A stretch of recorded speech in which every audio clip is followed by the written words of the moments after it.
दी छोड़ सतगुरु रामपाल जी परमेश्वर जी की जय हो। सत्साई भाई और बहनों, दया परमपिता परमेश्वर सारी सृष्टि के रचनहार सतगुरु रामपाल जी भगवान की, जिनके शुभ आशीर्वाद से, जिनकी विशेष रजा से, कृपा दृष्टि से, मेहर से, उन्हीं के कर कमलों से लिखित एक पवित्र पुस्तक भक्ति और भगवान के ऊपर वीडियो बनाने की श्रृंखला जारी है। और इसी श्रृंखला में आज हमारा ये 14वें नंबर का वीडियो है। परमेश्वर जी के विशेष आशीर्वाद से ये कार्य संपन्न हो पा रहा है। परमेश्वर जी ने विशेष आशीर्वाद दे के ये सेवा हम साथ संगति से जुड़े हुए सत्सेवक भाई बहनों को सौंपी है, ताकि हम परमेश्वर जी के ज्ञान को आधार बनाकर, उनके तत्व ज्ञान को आधार बनाकर, उन्हीं के कर कमलों से लिखित पुस्तकों के अंदर जो गूढ़ रहस्य भक्ति मार्ग से संबंधित लिखे हुए हैं तथा उनके सत्संगों में जो भक्ति का सार है, उसको अच्छे से जानकर, पहचान कर, समझ कर, उनके सत भक्ति मार्ग पर, उनके चरणों में अपने आत्म कल्याण के लिए दृढ़ हो जाएं। तो भाई और बहनों, आज के वीडियो की हम शुरुआत करें, क्योंकि आज का वीडियो विशेष तौर पर प्रश्नोत्तरी को लेकर है। यानी कुछ वे लोग जो संत रामपाल जी के सत्संग सुनकर और अध्यात्म को अच्छे से जानने की चाहत में उनसे सवाल जवाब किया करते थे, उन्हीं सवाल जवाबों को लेकर सतगुरु रामपाल जी परमेश्वर जी ने आगे इस पुस्तक में अपने कर कमलों से भक्ति मार्ग के बहुत सारे गूढ़ रहस्य लिखे हैं, बहुत सारी जानकारियां हमें उपलब्ध करवाई है। अतः इनकी भी हमें जानकारी होना बहुत ज़रूरी है, अन्यथा कोई भी व्यक्ति हमारे अंदर शंका पैदा कर सकता है। तो परमेश्वर सतगुरु रामपाल जी भगवान ने सृष्टि रचना को लेकर, ऊपर के लोकों को लेकर तथा भक्ति मार्ग से संबंधित कुछ शंकाओं को लेकर बहुत सारी बातें इस पुस्तक में लिखी हैं, जिनके ऊपर हम आगे बढ़ेंगे। तो आगे बढ़ें उससे पहले गुरुदेव भगवान का आशीर्वाद प्राप्त करते हैं। बंदी छोड़ सतगुरु रामपाल जी भगवान की जय हो। परम पिता परमात्मा, सारी सृष्टि के रचनहार, कुल मालिक, असंख्य ब्रह्मांडों के स्वामी, जगत गुरु, तीनों लोकों में प्रवेश करके सबका भरण पोषण करने वाले राजाधिराज, आत्माधार, नाथों के नाथ, देवों के देव महादेव, सर्वेश्वर महेश्वर, मृत्युंजय, अजरो अमर, आदि अनादि सनातनी प्रभु, जगत पिता जगदीश्वर, श्री श्री 1008 की उपाधि के वास्तविक अधिकारी, अकाल मूर्त सौद स्वरूपी राम वासुदेव, सर्वगतम ब्रह्म, परम पूज्य, प्रथम पूज्य, परम संत, परम पुरुष, परम धनी, परम दयालु, सत्य कबीर, हक्का कबीर, अल्लाहु कबीर, अल्लाहु अकबर, बाखबर, अल्लाह ताला, जगत के तारणहार, जगत के मुक्तिदाता, जगत के जगन्नाथ, हारे के सहारे, हिंदुओं के राम, मुसलमानों के अल्लाह, सिखों के वाहेगुरु, ईसाइयों के मसीह, दया के सागर दयानिधि, करुणा के सागर करुणानिधि, स्वयंभू परिभू, संकट मोचन, कष्ट हरण, मंगल करण, दुख भंजन, अविगत कबीर, निर्विकार निर्विषम परमात्मा, अलय अलेख सतगुरु, आदि अनादि सतगुरु, असली मर्यादा पुरुषोत्तम, असली राम, असली कृष्ण, असली घनश्याम, असली मुरारी, असली कृष्ण, असली आदि राम, राजाओं के राजा, महाराजाओं के महाराजा, शहंशाहों के शहंशाह, सम्राटों के सम्राट, भगवानों के भगवान, अल्लाहों के अल्लाह, प्रभुओं के प्रभु, मसीहाओं के मसीह, सच्चे वाहिगुरु, बाबाओं के बाबा, पीरों के पीर, सेठों के सेठ, जगत सेठ, सावड़सा सेठ, सर्वगुण संपन्न, अनंत कोटि कलाओं के स्वामी, अनंत कोटि ब्रह्मांडों के नायक, योगियों में महायोगी, ध्यानियों में महाध्यानी, सिद्धों में परम सिद्ध, ज्ञानियों में तत्वज्ञानी, ब्रह्म ज्ञानी, महाज्ञानी, परम ज्ञानी, सर्वश्रेष्ठ ज्ञानी, विज्ञानी, युवा कबीर, समर्थ कबीर, असमवात, अमित ओझा, सच्चे रहनुमा, करीम अल्लाह, सुभान अल्लाह, दुनिया के अंतिम पैगंबर, 8 सितंबर 1951 से गांव धनाना, जिला सोनीपत, हरियाणा, भारतवर्ष की पावन भूमि पे प्रकट रियल कल की भगवान श्री नारायण साकार हरि श्री बाबा साहेब संत श्रोमणी सतगुरु रामपाल जी परमेश्वर जी के चरण कमल में साध संगति से जुड़े हुए देश विदेश से हम सभी सत्सेवक भाई बहनों का अनंत कोटि दंडवत प्रणाम। गुरुदेव भगवान हम सबको सद्बुद्धि बख्शे और इसी प्रकार से अपने शत भक्ति मार्ग पर दृढ़ता के साथ अपना आशीर्वाद देकर निरंतर हमें आगे बढ़ाते रहें। एकमात्र यही कामना पूज्य गुरुदेव भगवान से हम सभी सत्सेवक भाई बहनों की है। तो भाई और बहनों, ये परमेश्वर के कर कमलों से लिखित शंका समाधान प्रश्नोत्तरी पवित्र पुस्तक भक्ति और भगवान से, और परमेश्वर के कर कमलों से लिखित है, इसलिए हमें यहाँ से ज्ञान तो प्राप्त होगा ही होगा, हमारी शंकाओं का समूल समाधान तो हमें मिलेगा ही मिलेगा, जिसकी जो भी जिज्ञासा है, जो व्यक्ति सत्संग सुन रहे हैं फिलहाल, उनके मन में यदि कोई शंका है, कोई जिज्ञासा है, उसको भी परमात्मा पूर्णतया समाप्त करेंगे। और परमेश्वर के कर कमलों से लिखित होने के कारण यदि हम इस पुस्तक को पढ़ते हैं तो भाई और बहनों, हमारा ज्ञान यज्ञ और ध्यान यज्ञ, हमारे 2 यज्ञ बनते हैं और हमें पुण्य की प्राप्ति होती है। शंका समाधान प्रश्नोत्तरी। पूज्य संत रामपाल जी महाराज के चरणों में सादर प्रणाम।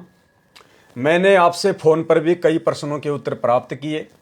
कुछ प्रश्नों के उत्तर परिभाषा प्रभु की सुनकर स्वयं ही मिल जाते हैं और कुछ के फोन पर पूछ लिए हैं। कृपया मेरे निम्नलिखित प्रश्नों का उत्तर देने का कष्ट करें। यानी शुरुआत में जब परमेश्वर ने भक्ति मार्ग की शुरुआत की थी और जब परमेश्वर ने सन 2000 में करोथा आश्रम बनाया, तो उस समय परमात्मा मोबाइल फ़ोन पर भी या लैंडलाइन फ़ोन पर भी अपने भक्तों की या आम समाज की शंकाओं का समाधान स्वयं ही किया करते थे। तो साधक कह रहा है कि मैंने बहुत सारे सवालों के जवाब तो आपसे फ़ोन पर प्राप्त कर लिए थे, कुछ मैंने आपकी जो पुस्तक है परिभाषा प्रभु की, मैंने उसको पढ़ा, उससे मैंने काफ़ी कुछ समाधान प्राप्त कर लिए थे। कुछ एक सवाल मेरे मन में और हैं जिनको मैं जानना चाहता हूँ। तो उन्होंने परमेश्वर के पास में एक लेटर लिखा, एक चिट्ठी लिखी और अपनी शंकाएं जाहिर की। और क्या कहा? प्रश्न नंबर 1, पुस्तक गहरी नज़र गीता में मैंने पढ़ा है कि हम सारी आत्माएं काल के जाल में कैसे फंसी, और ये भी जाना कि सतगुरु जी की कृपा से हम सतलोक पुनः फिर जा सकती हैं। क्या कह रहे हैं कि सतगुरु जी की कृपा से ही हम पुनः सतलोक जा सकती हैं। यानी भाई और बहनों, सतगुरुदेव भगवान परम पूज्य परमेश्वर सतगुरु रामपाल जी भगवान स्वयं ही कबीर परमात्मा है, कबीर प्रभु हैं, और अपने आप को छुपाते हुए, अपने तेज पुंज के शरीर को हल्का करते हुए, क्योंकि गुरुदेव भगवान कहते हैं, धन सतगुरु उपदेश देवा 84 ब्रह्म मेट ही, तेज पुंज अन्य देह धरकर इस विध हमको भेंट ही। तो परमेश्वर कबीर जी स्वयं ही अपने तेज पुंज के नूरी शरीर को हल्का करके और हम आत्माओं को ये तत्व ज्ञान और भक्ति मार्ग देने के लिए स्वयं ही धरती पर सतगुरु रूप में प्रकट होते हैं। और एक सत्संग में गुरुदेव भगवान ने बताया कि अगर सतगुरु ना हो तो ये काल आपको आगे का रास्ता नहीं दे सकता। सुनिए। पुण्यात्माओं, ये ज्ञान परमात्मा स्वयं आकर ही हमें बताते हैं, और यदि वो परमात्मा स्वयं आकर के अपना ज्ञान प्रचार ना करे तो ये काल हमें कोई रास्ता नहीं देता। यानी वर्तमान में सतगुरु रामपाल जी स्वयं ही कबीर परमात्मा हैं, स्वयं ही कबीर अल्लाह हैं, कबीर साहिब हैं, इसमें कोई दो राय नहीं है। और इसीलिए हम सभी सत्सेवक भाई बहनों ने अपने पूज्य परमेश्वर कबीर जी को, जो कि सतगुरु रूप में धरती पर प्रकट हैं, उनकी पहचान करके, और जो नकली कबीर आम समाज में प्रचलित है, एक दाढ़ी मूछ वाली कबीर जी की समझे जाने वाली काल्पनिक फोटो, नकली फोटो, उस फोटो को साध संगति से जुड़े हुए हम सभी सत्सेवक भाई बहनों ने फाड़ फाड़ कर अपने घरों से बाहर कर दिया है, क्योंकि हमें असली कबीर की पहचान हो चुकी है। तो सवालकर्ता भी यही बात कह रहा है। और मैंने ये भी जाना कि सतगुरु जी की कृपा से हम सतलोक पुनः फिर जा सकती हैं, और सतलोक में जाकर वहां पर भक्ति कर उससे भी श्रेष्ठ लोकों में जा सकती हैं। यानी सतलोक में जाने के बाद वहां भी अगर हम चाहें तो हम ऊपर के लोकों में जाने की भक्ति कर सकते हैं। सतलोक में जाने के बाद फिर ऊपर के जो लोक है, अगम लोक, अलक लोक, अनामी लोक, उनकी भक्ति शुरू हो जाती है। यानी सतलोक से भी परम सुख फिर ऊपर के लोकों में है। तो कह रहा है कि मैंने ये भी जाना उस पुस्तक में कि सतलोक जाने के बाद यदि हम ऊपर के लोकों में जाना चाहें तो उसकी भक्ति भी सतलोक में जाने के बाद ही करनी होती है, और सतलोक में जाकर वहां पर भक्ति कर उससे भी श्रेष्ठ लोकों में जा सकती हैं और भगवान में लीन भी हो सकती हैं। पहले भगवान अकेले थे और एक से अनेक होना चाहा, तो जब भगवान ने एक से अनेक होना चाहा और फिर जब सभी आत्माएं अगर फिर भगवान में लीन हो गई बहुत ज़्यादा समय बाद भक्ति करके, तो भगवान फिर से एक ही रह जाएंगे। यदि वो फिर अनेक होना चाहें तो फिर अनेक हो सकते हैं। क्या पता ऐसा चक्कर कब से चलता आ रहा हो। क्या जो आत्मा भक्ति करके भगवान में लीन हो जाती है, क्या वो फिर प्रकट होती है, या उसे भगवान की एक से अनेक होने की इच्छा पर फिर प्रकट होना पड़ता है, या जो आत्माएं भक्ति करके भगवान में लीन हो गई फिर कभी प्रकट नहीं होती या नहीं? क्या भगवान नई आत्माओं को प्रकट करता है जो पहले कभी प्रकट नहीं हुई थी? यानी सवालकर्ता ने सवाल किया है कि ये आत्मा यहां से तो सतलोक जाएगी, सतलोक जाने के बाद फिर ऊपर के तीनों लोकों की भक्ति शुरू करेगी, सीढ़ी दर सीढ़ी ये ऊपर के लोकों में जाएगी, और अंत में जो अनामी लोक है जिसके विषय में कहा जाता है कि लोक अनामी जावेगी, वहां कोन्या मिले चौबारे, आत्मा और परमात्मा वहां कोन्या रहते न्यारे। यानी अनामी लोक में यदि आत्मा चली जाती है भक्ति करके, तो अनामी लोक में जाने के बाद ये आत्मा परमात्मा कबीर जी में समा जाती है, विलीन हो जाती है। आत्मा का अस्तित्व सदा सदा के लिए समाप्त हो जाता है, कोई दुख नहीं, कोई चक्कर नहीं। तो इन्होंने शंका जाहिर की है कि यदि आत्मा भक्ति करके और अनामी लोक में जाके और परमात्मा कबीर जी में समा गई, उस शब्द में समा गई, तो क्या उसके बाद परमात्मा यदि फिर से कभी दोबारा से सृष्टि की रचना करना चाहें, तो क्या फिर से परमात्मा उन आत्माओं को उसी प्रकार से वापस जो है वो सर्जन करेगा, वो प्रकट करेगा? अगर परमात्मा दोबारा से सृष्टि करना चाहे तो क्या फिर से परमात्मा उन आत्माओं को फिर से प्रकट करेगा?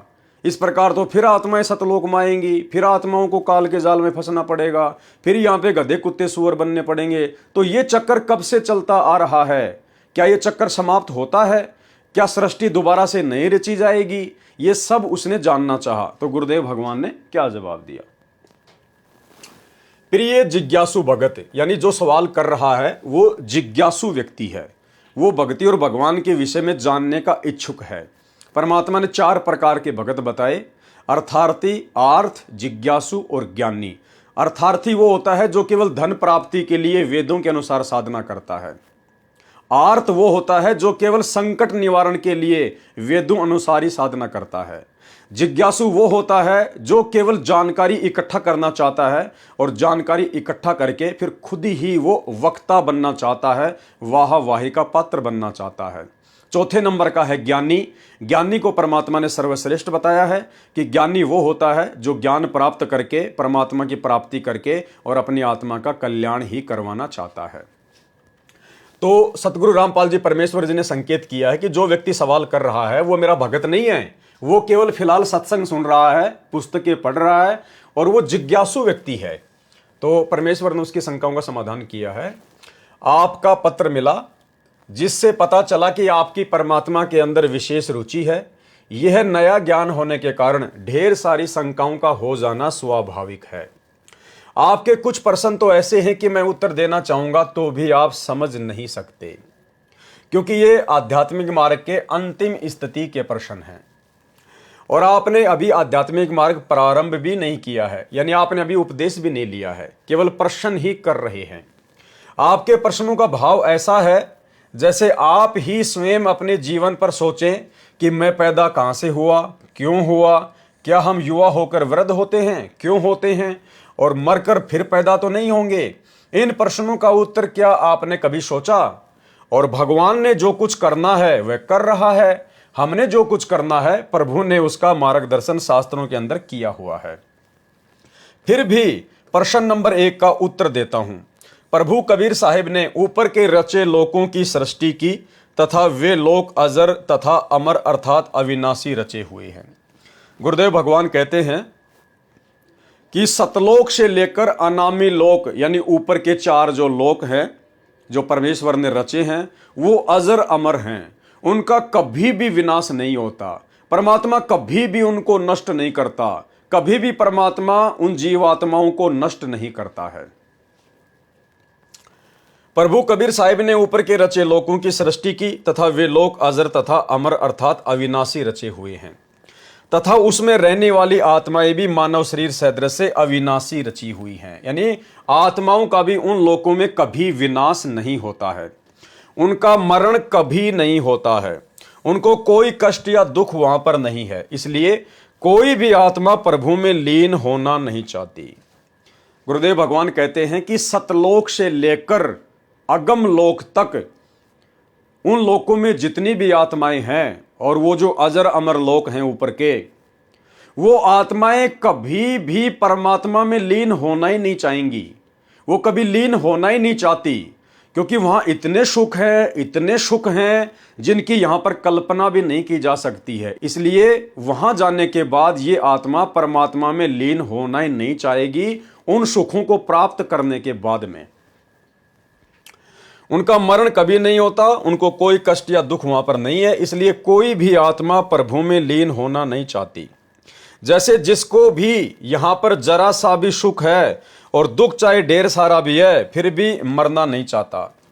अब जैसे आज परमात्मा संत रामपाल जी के रूप में धरती पर प्रकट हैं और हम 21 ब्रह्मांड में फंसे हुए प्राणी कितने दुखी, कितने परेशान हैं, कितने चिंतित रहते हैं, कितनी समस्याओं में घिरे रहते हैं।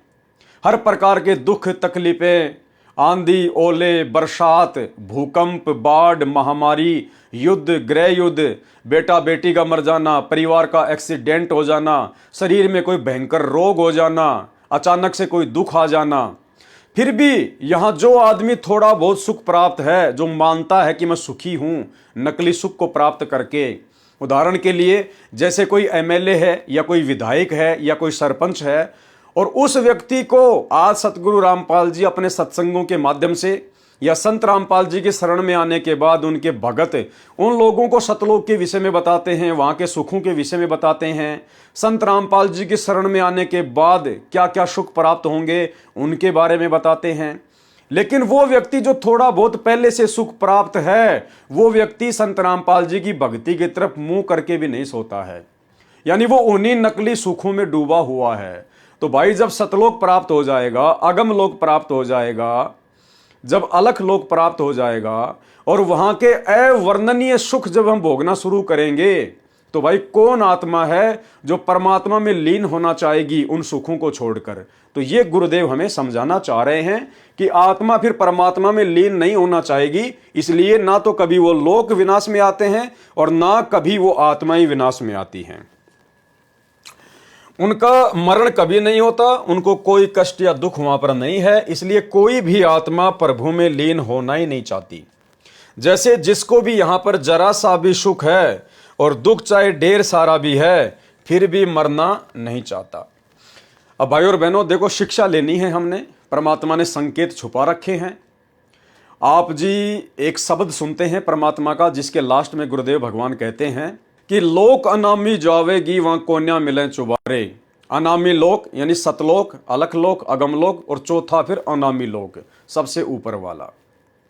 तो कहते लोक अनामी जावेगी वहां कोन्या मिले चुबारे, आत्मा और परमात्मा वहां कोन्या रहते न्यारे। और रामपाल प्रीतम प्यारे की आत्मा वहां पूर्ण आनंद लेरी। क्या कह रहे हैं गुरुदेव?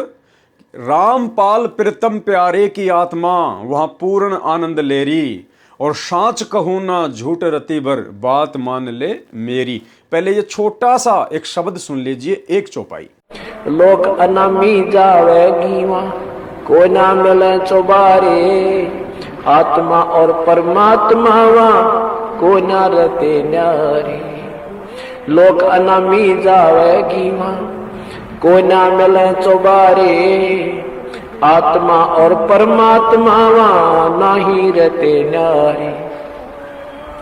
रामपाल प्रीतम प्यारे की आत्मा वहाँ पूर्ण आनंद लेरी, सच कहूं ना झूठ रति भर बात मान ले मेरी। तो भाई और बहनों, चौपाई आपने सुनी, जिसमें परमेश्वर कह रहे हैं कि लोक अनामी जावेगी वहां कोन्या मिले चुबारे, आत्मा और परमात्मा वहां कोन्या रहते न्यारे।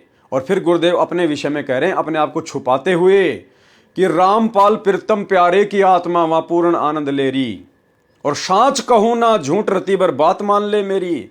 गुरुदेव कह रहे हैं मैं ये जो बात बोल रहा हूं ना कि अनामी लोक में, सबसे ऊपर वाले लोक में रामपाल प्रीतम प्यारे की आत्मा, तुम्हारा गुरुदेव भगवान वहां पर पूर्ण आनंद ले रहा है। सांच कहूं ना झूठ रति भर बात मान ले मेरी। तो अनामी लोक में कौन रह सकता है? भाई और बहनों, अनामी लोक में केवल परमात्मा स्वयं ही रहते हैं। केवल सतगुरु रामपाल जी परमेश्वर, ये कबीर भगवान अकेले ही रहते हैं, स्वयं ही रहते हैं। जहां परमेश्वर सृष्टि की रचना करने से पहले भी थे, जहां परमेश्वर अकेले थे, वहां कोई आत्मा नहीं जा सकती। और यहां गुरुदेव भगवान ने स्पष्ट कर दिया कि उनका जन्म मरण कभी नहीं होता। यानी जो तीन लोक हैं, सतलोक, अलखलोक और अगमलोक, इन तीनों लोकों में जो आत्मा चली जाती है फिर वो आत्मा कभी नहीं मरती है। उनको कोई कष्ट या दुख वहां पर नहीं है। इसलिए कोई भी आत्मा प्रभु में लीन होना नहीं चाहती। प्रभु में लीन होने का मतलब कोई भी आत्मा अनामी लोक में जाना नहीं चाहती। और गुरुदेव शब्द में क्या कह रहे हैं कि रामपाल प्रीतम प्यारे की आत्मा वह पूर्ण आनंद ले रही। तो सतगुरु रामपाल जी परमेश्वर कौन हुए? स्वयं अविनाशी कबीर परमात्मा हुए, जो अनामी लोक में स्वयं ही रहते हैं और अपने एक रूप में वहां बैठकर सर्व ब्रह्मांडों का संचालन करते हैं। ये संकेत है। और भाइयों और बहनों, वैसी की वैसी रचना, वैसी की वैसी टू कॉपी इस काल ने अपने 21 ब्रह्मांडों में कर रखी है। 21 ब्रह्मांड इसको तप के बदले परमात्मा से प्राप्त हुए और इसने 21 ब्रह्मांडों को 5 महाब्रह्मांडों में बांट दिया। यानी 5 ब्रह्मांडों का समय बना दिया इसने। तो 4 ब्रह्मांड तो इसने 5 ब्रह्मांडों को जोड़ के जो है वो अलग बना दिए। और 5वां जो ब्रह्मांड है, जो चारों ब्रह्मांडों से यानी 20 ब्रह्मांड से भी बड़ा क्षेत्रफल है, वो इसने अपने स्वयं के लिए रख लिया, जिसको महाब्रह्मलोक कहते हैं। ब्रह्मलोक जिसमें केवल ये काल ही रहता है और दूसरा वहां कोई नहीं जा सकता। तो ठीक इसी प्रकार परमात्मा का अनामी लोक, उस लोक में केवल कबीर परमात्मा सतगुरु रामपाल जी अकेले ही रहते हैं। इसका मतलब जो वाणी हमें कह रही है कि लोक अनामी जावेगी वहां कोन्या मिले चुबारे, आत्मा और परमात्मा वहां कोन्या रहते न्यारे, और रामपाल प्रीतम प्यारे की आत्मा वहां पूर्ण आनंद ले रही, और सांच कहूं ना झूठ रती वर बात मान ले मेरी। तो भाई अनामी लोक में कौन जा सकता है? आत्मा तो जा नहीं सकती। परमात्मा ने तो मना कर दिया कि तीनों लोकों में इतने सुख है कि आत्मा वहां पर जाना ही नहीं चाहती। इसलिए कोई भी आत्मा प्रभु में यानी उस कबीर परमात्मा में लीन ही नहीं होना चाहती। अब लीन कहां होगी? अनामी लोक में जाके। और कोई लीन होना ही नहीं चाहती तो भैया अनामी लोक में फिर आत्मा तो जाएगी नहीं। तो फिर अनामी लोक में कौन रहता है? सतगुरु रामपाल जी परमेश्वर। रामपाल प्रीतम प्यारे की आत्मा वहां पूर्ण आनंद ले रही। यानी ये सतगुरु रामपाल जी स्वयं ही कबीर भगवान है, अविनाशी परमात्मा है, जिन्होंने पूरी सृष्टि को रचा है। भाई और बहनों, ये इस प्रकार के संकेत ही मिलेंगे हमें गुरुदेव की पुस्तकों में। और ये परमेश्वर ने हमें जो सृष्टि का सर्वश्रेष्ठ ज्ञान दिया है, तत्व ज्ञान, हमको ये तत्व ज्ञान भगवान ने इसीलिए दिया है कि इस ज्ञान को आधार बना के हम अपने गुरुदेव की परमात्मा के रूप में पहचान करें। परमात्मा कहते हैं शब्द सैन सतगुरु की पहचान है, वो पावे अटल सुहाग रे। जो अपने गुरुदेव के सत्संगों में संकेतों को पहचान लेगा वही तो उनकी पहचान करेगा कि सतगुरु रामपाल जी परमेश्वर कौन है। और तभी तो हमारा वो भाव बनेगा जो परमात्मा में बनना चाहिए, जिसके बाद हमारा मोक्ष होगा। उनका मरण कभी नहीं होता, उनको कोई कष्ट या दुख वहां पर नहीं होता आत्माओं को। इसलिए कोई भी आत्मा प्रभु में लीन होना नहीं चाहती। जैसे जिसको भी यहां पर जरा सा भी सुख है और दुख चाहे ढेर सारा भी है, फिर भी मरना नहीं चाहता। सतलोक में जाकर ऊपर के 2 लोकों में जाने की भक्ति सतलोक से ही प्रारंभ होती है। देखो यहां भी परमात्मा ने स्पष्ट कर दिया कि सतलोक में जाकर ऊपर के 2 लोकों में जाने की भक्ति सतलोक से ही प्रारंभ होती है। भाई सतलोक से ऊपर 2 ही लोग थोड़ी है, 2 ही लोग थोड़ी है, सतलोक से ऊपर तो 3 लोक हैं। और गुरुदेव क्या कह रहे हैं कि सतलोक जाने के बाद ऊपर के 2 लोकों में जाने की भक्ति, यानी सतलोक से ऊपर अलखलोक और अगमलोक, मात्र 2 लोकों में जाने की भक्ति कहां से शुरू होती है? सतलोक से प्रारंभ होती है। तो सतलोक से ऊपर तो 3 लोक हैं, 2 नहीं है, अनामी लोक भी तो है। तो यहां गुरुदेव ने क्या कहा कि अनामी लोक में आत्मा नहीं जाती, फिर आत्मा सुख भोगती है अजर अमर होकर, अविनाशी होकर। अगर अनामी लोक में भी जाने की भक्ति होती तो परमात्मा यहां पर यह लिखते कि ऊपर के 3 लोकों में जाने की भक्ति, क्योंकि सतलोक से ऊपर तो 3 लोक है ना, लेकिन परमात्मा ने 2 ही लोकों का वर्णन किया है। यानी सतलोक के बाद में भक्ति करके आप जी अलख लोक में जा सकते हैं और अगम लोक में जा सकते हैं, अनामी लोक में नहीं जा सकते, क्योंकि अनामी लोक में तो स्वयं ये कबीर प्रभु सतगुरु रामपाल जी स्वयं ही वहां पर रहते हैं। ऊपर के 2 लोकों में जाने की भक्ति सतलोक से ही प्रारंभ होती है। परमात्मा ने जो सृष्टि एक बार रच दी दोबारा नहीं रचेगा। दोबारा तोड़ेगा रचेगा तो ये अविनाशी नहीं है, अर्थात ऊपर की सृष्टि ज्यों की त्यों सदा रहेगी। काल के 21 ब्रह्मांडों की सृष्टि का सत्यानाश होता रहता है, नष्ट होती रहती है, बनती रहती है। अक्सर पुरुष के लोक नष्ट होते रहते हैं, बनते रहते हैं, परंतु शतलोक, अलख लोक, अगम लोक और अनामी लोक, ये ऊपर के चारों लोक और ऊपर के 3 लोकों में जितनी भी जीवात्माएं हैं उनका कभी भी विनाश नहीं होता। परमात्मा उनको कभी भी खंड नहीं करता, उनको ज्यों का त्यों रखता है परमात्मा। इसलिए तो उनको अविनाशी लोक कहा गया है। यदि परमात्मा उनको तोड़ेगा, फिर से बनाएगा, आत्माओं को अपने अंदर संभालेगा, फिर से प्रकट करेगा, तो ना तो वो लोक अविनाशी कहे जा सकते और ना वो आत्मा अविनाशी कही जा सकती। इसलिए जो आत्माएं परमात्मा ने प्रकट कर दी हैं और जो ऊपर के लोक परमात्मा ने बना दिए हैं, वो परमात्मा कभी भी नष्ट नहीं करता, वो सदा अविनाशी रहेंगे और उनमें निवास करने वाली आत्माएं भी परम सुख का भोग भोगेंगी और सदा अविनाशी ही रहेंगी। परमात्मा ने जो सृष्टि एक बार रच दी दोबारा नहीं रचेगा, दोबारा तोड़ेगा रचेगा तो ये अविनाशी नहीं है, अर्थात ऊपर की सृष्टि ज्यों की त्यों सदा रहेगी।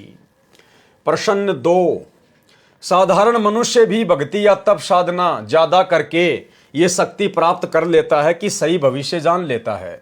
तो पूर्ण ब्रह्म कबीर जी तो सर्वशक्तिमान है। यानी फिर इस भाई ने सवाल किया कि यहां पर एक साधारण मनुष्य भी जब तप करके सिद्धियां प्राप्त करके भविष्य जान लेता है कि आगे तेरे साथ में क्या होगा, तो सुखी होगा या दुखी होगा। लेकिन परमात्मा कबीर जी तो अंतर्यामी हैं, वो तो सब कुछ जानते थे। और जब काल ने सतलोक में तप किया अलग से राज्य प्राप्ति के लिए, तो क्या कबीर जी को यह पता नहीं था कि यह तप क्यों कर रहा है? और जब ये तप करेगा तो बहुत सारी आत्माएं इसके ऊपर आसक्त हो जाएंगी, फिर सारी आत्माएं इस काल के साथ में यहाँ आएंगी, यहाँ आने के बाद फिर नरक भोगेंगे, गधे कुत्ते सुअर बनेंगी। तो कबीर परमात्मा को क्या ये पता नहीं था? और अगर पता था तो उन्होंने हमारे को सतलोक में रोका क्यों नहीं? यानी इस प्रकार की शंकाएं भाई जाहिर कर रहा है, जो सवाल अक्सर आप और हमारे से भी काफी लोग जो सतगुरुदेव के थोड़े बहुत सत्संग सुनते हैं, आधा अधूरा ज्ञान सुनते हैं, वो हमसे भी इस प्रकार के सवाल कर लेते हैं। तो हम उनको क्या जवाब दें? साधारण मनुष्य भी भक्ति या तप साधना ज्यादा करके ये शक्ति प्राप्त कर लेता है कि सही भविष्य जान लेता है। तो पूर्ण ब्रह्म कबीर जी तो सर्वशक्तिमान हैं, वो तो सब कुछ जानते हैं। जब हम सारी आत्माएं सतलोक से काल के पास जाना चाहती थी, तो कबीर पिता तो जानते ही होंगे कि इन आत्माओं को क्या क्या कष्ट सहने होंगे। तो ये सब जानते हुए भी हमारी हां कहने पर भी उन्होंने हमें क्यों भेजा? मृत्यु लोक के बुजुर्ग लोग भी अपने बच्चों को कष्ट से बचाने की कोशिश करते हैं, चाहे बच्चे कितने ही जिद्दी क्यों ना हो, लेकिन उनको दुखों से दूर रखते हैं। कबीर पिता ये तो जानते ही होंगे कि नरक कितना दुखदाई है, दुख कैसा होता है। सर्वशक्तिमान होने पर भी अपने बच्चों को सच्चा ज्ञान नहीं दे सकते थे क्या कि इस काल का स्वरूप दुख ही देना है? उत्तर दिया गुरुदेव भगवान ने, काल के जाल में हम सभी आत्माएं स्वयं अपनी प्रबल इच्छा से इसके ढोंग पर जब ये तप कर रहा था, इसकी अदा पर हम इतने आसक्त हो गए कि अपने पिता कबीर परमेश्वर की बात भी नहीं मानी। गुरुदेव भगवान कहते हैं कि कबीर परमात्मा ने समझाया था, बताया था, चेताया था, आकाशवाणी की थी कि बच्चों इस पाखंडी के पाखंड की ओर ध्यान मत दो, तुम्हें यहां पर किस चीज की कमी है, सर्व सुख भोगो, आनंद करो, इसको जो ढोंग कर रहा वो करने दो। परमात्मा ने हमें बहुत चेताया था, बहुत आकाशवाणी की थी, बहुत प्रकार से भगवान ने हमें बताया था, समझाया था। लेकिन सतलोक में परमात्मा आत्मा को बांध के नहीं रखता। परमात्मा ने आत्मा को हमेशा स्वतंत्र रखा है। आत्मा की भी एक इच्छा होती है, जैसे यहां पर 21 ब्रह्मांड में कहते हैं मन, ऐसे ही सतलोक में आत्मा स्वतंत्र है, उसकी अपनी इच्छा होती है। अगर परमात्मा आत्मा को बांध के रखेगा या जबरदस्ती परमात्मा आत्मा के ऊपर अपना संविधान लागू करेगा, तो फिर आत्मा को स्वतंत्र नहीं कहा जा सकता। फिर सतलोक में सुख कहां है? फिर तो हम किसी और के अधीन हैं, हम तो उसके पराधीन हैं।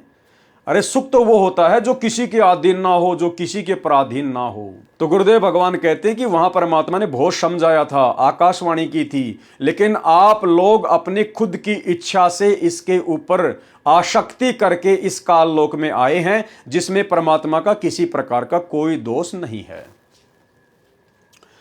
काल के जाल में हम सभी आत्माएं स्वयं अपनी प्रबल इच्छा से इसके ढोंग पर जब यह तप कर रहा था, इसकी अदा पर हम इतने आसक्त हो गए कि अपने पिता कबीर परमेश्वर की बात भी नहीं मानी।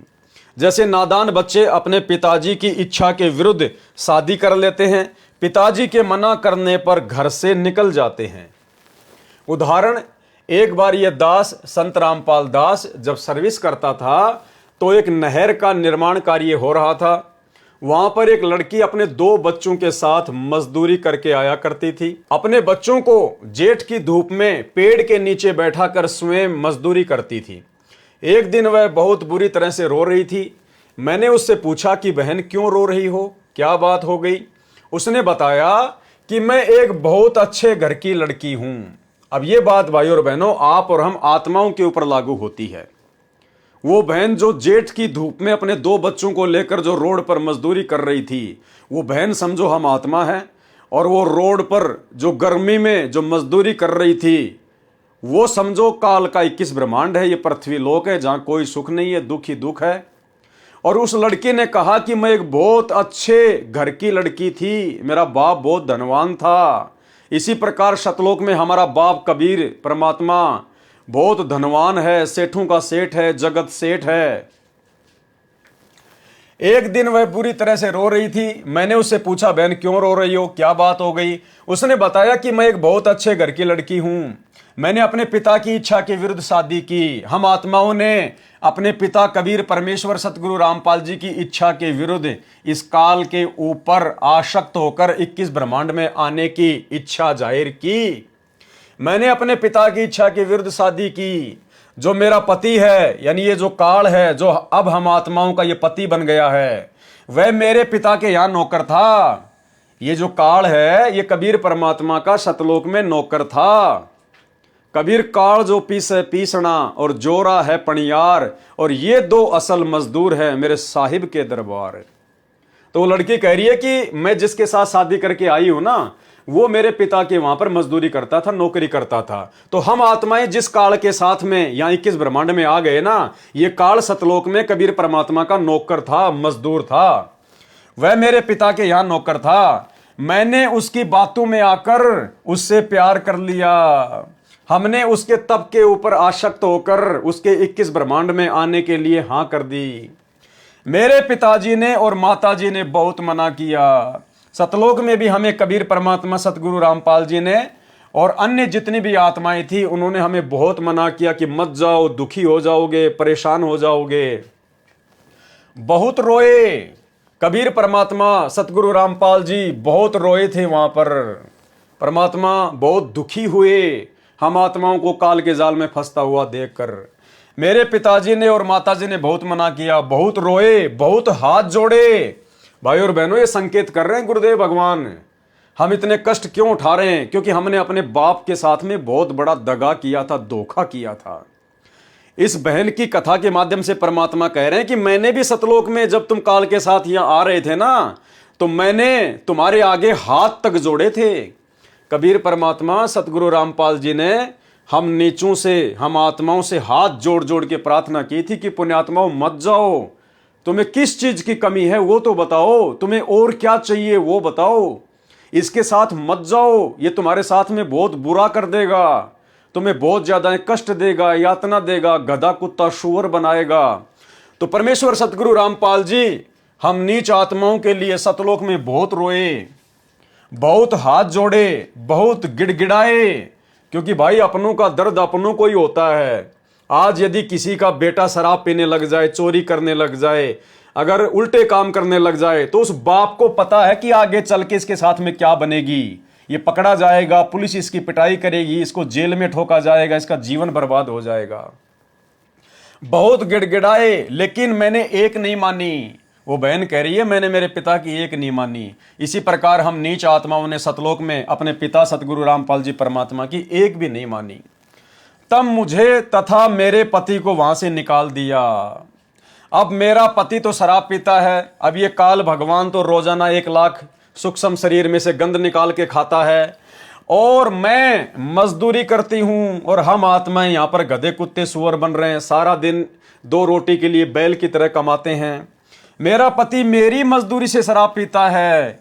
ये काल भी अपने 21 ब्रह्मांड हम आत्माओं की भक्ति से चला रहा है। मेरा पति मेरी मजदूरी से शराब पीता है, मुझे हर रोज दुखी करता है, पीटता है। ये काल भी हमें गधा कुत्ता सुअर बना के हमारी पिटाई करवाता है। वैसे भी यहाँ पर कब पैर टूट जाए, कब एक्सीडेंट हो जाए, कब कोई आफत आ जाए, बाढ़ भूकंप आ जाए, कोई भरोसा नहीं। आज भी मुझसे शराब पीने के लिए जबरदस्ती पैसे लिए और शाम का आटा भी नहीं है। ऐसी स्थिति हो गई है। यही परिस्थिति हम सभी आत्माओं की है जो काल के जाल में फंसी है।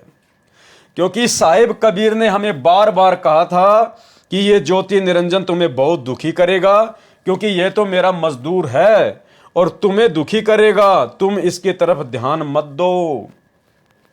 गरीबदास जी महाराज जी की वाणी है कि काल जो पीसे पीसना, यानी ये जो काल है ना 21 ब्रह्मांड का जो यहां स्वामी भगवान बना हुआ है, ये कबीर परमात्मा के दरबार में उनका आटा पीसता है। काल जो पीसे पीसना, पीसना कहते हैं साफ सुथरे गेहूं से फिर चक्की पर ले जाकर आटा पिसवाना।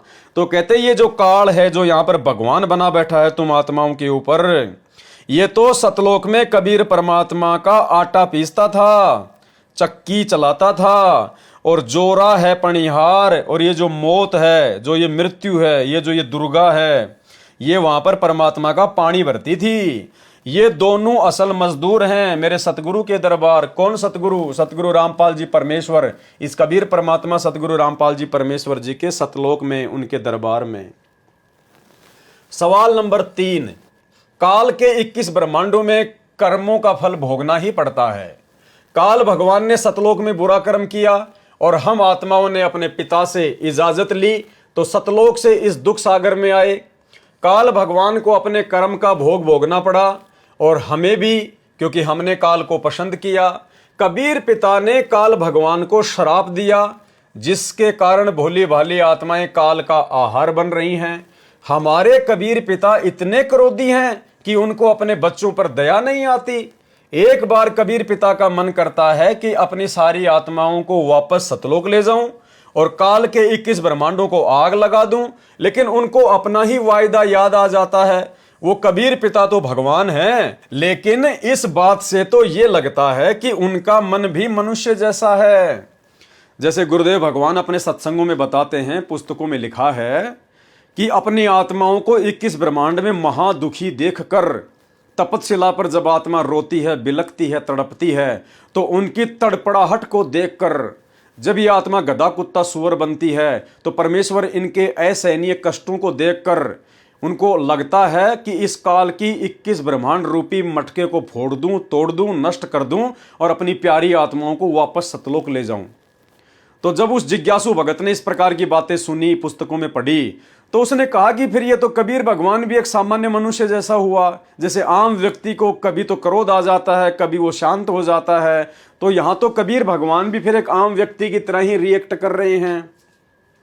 लेकिन इस बात से तो ये लगता है कि उनका मन भी मनुष्य जैसा है, जो पहले तो क्रोध में आ गया और अपनी प्रिय आत्माओं को जाने दिया काल के साथ, फिर इन आत्माओं का दुख देखकर दया से भर गया।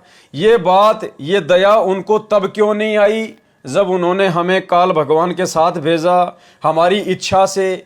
क्या कबीर जी को इस प्रश्न से मैंने नाराज कर दिया? अब देखो भाइयों और बहनों, संकेत है। अब यहां क्या लिखा है गुरुदेव भगवान ने कोष्टक के अंदर। अब सवाल करता जो जिज्ञासु भगत है वो सवाल किससे कर रहा है? सतगुरु रामपाल जी परमात्मा से कर रहा है।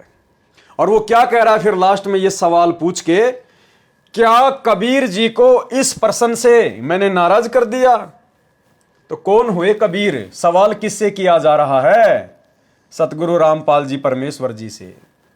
और जिज्ञासु भगत क्या कह रहा है? क्या कबीर जी को इस प्रश्न से मैंने नाराज कर दिया? अरे सवाल किससे पूछ रहा है? सतगुरु रामपाल जी से। वो किसी दाढ़ी मूंछ वाली कबीर जी की फोटो से थोड़ा ना सवाल पूछ रहा है। वो तो मुर्दा फोटो है, निर्जीव है, बेजुबान है, वो क्या जवाब देगी। तो सवाल पूछा जा रहा है सतगुरु रामपाल जी परमेश्वर जी से, और सवाल पूछने वाला फिर अंत में कह रहा है, क्या कबीर जी को इस प्रश्न से मैंने नाराज कर दिया? क्या मैंने सतगुरु रामपाल जी को, इस कबीर भगवान को इस सवाल से नाराज तो नहीं कर दिया? यानी संकेत गुरुदेव ने कोष्टक में लिखकर अपनी वास्तविक स्थिति जाहिर की है कि ये सवाल स्वयं कबीर भगवान से पूछे जा रहे हैं। वो कबीर भगवान जो वर्तमान में सतगुरु रामपाल जी के रूप में धरती पर प्रकट है। क्या कबीर जी को इस प्रश्न से मैंने नाराज कर दिया? उत्तर क्या दिया कबीर परमेश्वर सतगुरु रामपाल जी ने? काल को श्राप कबीर साहिब ने नहीं दिया। परमात्मा किसी को श्राप नहीं देता। राम किसी को मारे नहीं, मारे तो हत्यारा राम अपने आप ही मर जाएंगे कर कर खोटे काम। सतलोक का एक नियम है, वहां जो इस प्रकार की बकवाद करता है उसको ऑटोमेटिक ये रोग लग जाता है। काल को श्राप कबीर साहिब ने नहीं दिया। सतलोक के अंदर ऐसा विधान है कि जो ऐसी गलती करेगा उसको ये बीमारी स्वतः लग जाती है। जैसे राजा ने संविधान बना दिया, यदि राजा का लड़का भी संविधान को तोड़ता है तो उसको भी उसकी सजा मिलती है। यदि प्रधानमंत्री का पुत्र किसी की हत्या कर दे तो उसको भी सजा मिलेगी। कबीर साहिब ने जब हमारी इच्छा पूछी कि क्या तुम इस काल के साथ जाना चाहते हो, तो हमारी स्वीकृति पर कबीर साहिब ने कहा था कि निरंजन मैं इन सबको भेज देता हूं और तू अपने लोक में जा। कबीर साहिब को यह वचन याद आता है। यानी परमात्मा का खुद का बनाया हुआ संविधान है, परमात्मा का खुद का मैन्युअल है, इसलिए परमात्मा खुद भी अपने संविधान को नहीं तोड़ता है। सतलोक में जो इस प्रकार की गलती करता है या जो आत्मा गलती करने वाले का साथ देती हैं, उसका समर्थन करती हैं, तो सतलोक से बाहर निकल जाने की सजा उनको ऑटोमेटिक मिलती है। ये वहां का रूल है। बाकी समझाने में सतगुरु रामपाल जी परमात्मा ने, कबीर परमात्मा ने सतलोक में हमें कोई कमी नहीं छोड़ी। भाई जैसे भारत का संविधान है और यहां अगर कोई किसी की हत्या करेगा, कोई किसी का मर्डर करेगा तो उसके ऊपर धारा लग जाती है, उसको उम्र कैद हो जाती है, 20 साल की सजा हो जाती है, फांसी भी हो जाती है। अब कल को यदि राजा का लड़का, जिस राजा ने संविधान बनाया, कल को यदि उस राजा का लड़का और यदि किसी की हत्या करने का प्रयास करना चाहे और राजा को इस बात का पता चल जाए, तो राजा तो अपने बेटे को यही कहकर समझाएगा कि भाई ये गलत काम मत कर, देख संविधान में जो किसी का हत्या करता है तो फिर उसको जेल हो जाती है, उम्र कैद हो जाती है। तो राजा उसको समझा ही सकता है बार बार अपने पुत्र को, और यदि उसके पुत्र ने वो गलती कर दी तो भाई उसके बाद संविधान तो राजा के पुत्र पर भी लागू होगा, और राजा का पुत्र भी उस संविधान से बाहर नहीं है। तो हमने फिर अपनी इच्छा से गलती करी, अपनी इच्छा से हम काल के साथ में 21 ब्रह्मांड में आए, तो फिर ऑटोमेटिक ये जो संविधान है परमात्मा का, ये आत्माओं के ऊपर लागू हो जाता है। तो कहते हैं कबीर साहिब जी को ये वचन याद आ जाता है, अन्यथा इस काल की मटकी को तो 1 सेकंड में फोड़ के परमात्मा अपनी आत्माओं को कब का सतलोक ले जाए। फिर जिज्ञासु भगत ने 4 नंबर सवाल किया, हम सारी आत्माएं यहां काल भगवान के राज्य में किसी न किसी कारण दुखी रहती हैं, और कुछ आत्माएं न चाहते हुए भी पाप करती हैं और उसका फल भोगती हैं। यदि इन आत्माओं को सुख न भी मिले, कम से कम दुख ही दूर हो जाएं, तो भी ये शांति प्राप्त कर सकती हैं।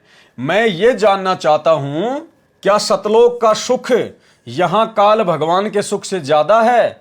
अर्थात सतलोक में स्वर्ग, महास्वर्ग या बैकुंठ तथा महाब्रह्मलोक से भी ज्यादा आनंद है? यदि हां, तो हम काल भगवान के कहने पर कि वहां मैं सुख दूंगा, तो हम सतलोक का सुख, आनंद, शांति छोड़कर काल भगवान पर आसक्त हो गए। क्या हम सतलोक में दुखी थे जो अपना दुख थोड़ा कम करने आ गए, या फिर हमें नरक अच्छा लगता था, या फिर हम बहुत बड़े अज्ञानी थे? तो गुरुदेव भगवान ने क्या उत्तर दिया, ये आपकी अप्रवीणता का प्रमाण है और नुक्ताचीनी ढूंढने का शौक नजर आ रहा है। यानी आप अब ये फालतू के सवाल कर रहे हो, इनका कोई औचित्य नहीं है। इसका उत्तर ऊपर प्रश्न नंबर 2 के उत्तर में आ चुका है। क्या उस लड़की को अपने पिता के घर पर कोई दुख था जो उस मजदूर के साथ भाग आई और अब रो रही है?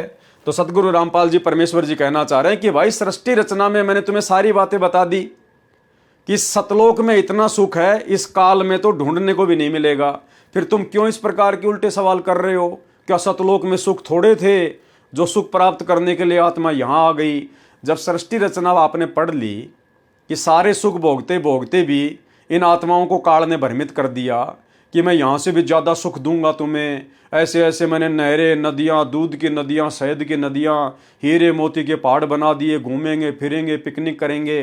तो आत्मा को तो परमात्मा ने स्वतंत्र रखा हुआ है, आत्मा की अपनी इच्छा है और आत्मा अपनी इच्छा के अंतर्गत फंसकर अपनी खुद की अज्ञानता के चलते काल के साथ में आ गई। इसमें परमात्मा का क्या दोष है? सतलोक में तो सुखों का भंडार है और यहाँ आके अब आपको पता चली गया कि यहाँ पर क्या सुख है। आज थोड़ा बहुत कोई अपने आप को सुख प्राप्त समझ रहा है, कल को एक्सीडेंट में उसका बेटा मर गया, टूट गया दुखों का पहाड़। सवाल नंबर 5 किया फिर उसने, मरते समय मनुष्य की जैसी मति होती है वैसी ही उसकी गति होती है। मान लो कोई सतगुरु सारा जीवन प्रभु भक्ति में गुजारते हैं और किसी भी कारण से मृत्यु के समय उसकी मति प्रभु या गुरु नाम में नहीं रही, तो क्या वो भी सतलोक नहीं जाएंगे? और यदि कोई सतगुरु जो सतलोक न जा सके तो उनके वो शिष्य जो उनको ही अपना सब कुछ मानते हैं और मृत्यु के समय उनको यानी सतगुरु को याद करके या फिर प्रभु या गुरु नाम में मति रखते हुए प्राण त्यागते हैं, तो उन शिष्यों की क्या गति होगी? यदि किसी को पता ही न चले कि गुरुजी की मति शरीर का त्याग करते समय किसमें थी। यानी प्रश्नकर्ता ने सतगुरु रामपाल जी भगवान से जानना चाहा है कि जैसे दुनिया भर के सतगुरु हैं, दुनिया भर के पंथ हैं और उन्होंने दुनिया भर के फॉलोवर बना रखे हैं, अनुयायी बना रखे हैं और कहते हैं कि मरते समय जहाँ पर हमारी मति होती है वहीं हमारी गति होती है। यानी मरते समय जहाँ हमारी इच्छा होती है वही हमारा जन्म होता है, वहीं हम पहुँच जाते हैं।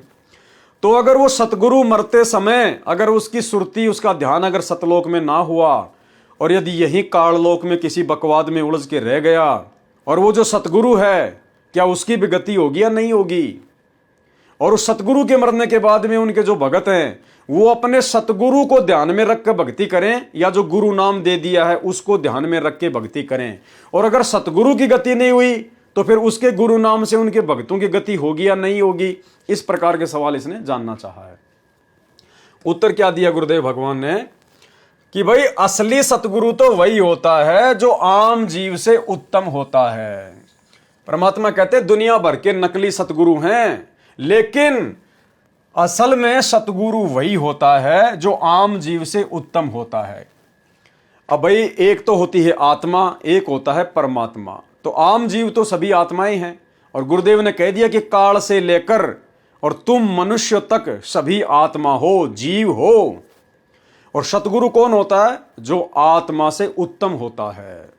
तो आत्मा से उत्तम फिर कौन हुआ? परमात्मा हुआ। आत्मा और परमात्मा, भाई जो आत्मा से उत्तम है वो परमात्मा है। तो सतगुरु कौन हुआ फिर? स्वयं परमात्मा हुआ, कबीर साहिब हुए। सतगुरु वही होता है जो आम जीव से उत्तम होता है, जिसकी वृत्ति दिन रात प्रभु के चरणों में ही रहती है, तो अंत समय में भी प्रभु के ही चरणों में रहेगी। यदि ऐसा नहीं है तो वह झूठा सतगुरु है। अगर ऐसा नहीं है तो भाई वो नकली सतगुरु है, जैसे दुनिया भर के पंथ खोल के अपने आप को सतगुरु बना के बैठे हुए हैं। फिर उस भगत ने सवाल किया सतगुरु रामपाल जी परमेश्वर जी से, जिन लोगों के सतगुरु शरीर छोड़कर जा चुके हैं उन लोगों को भक्ति में गुरुजी का ध्यान करना चाहिए या कबीर साहिब का?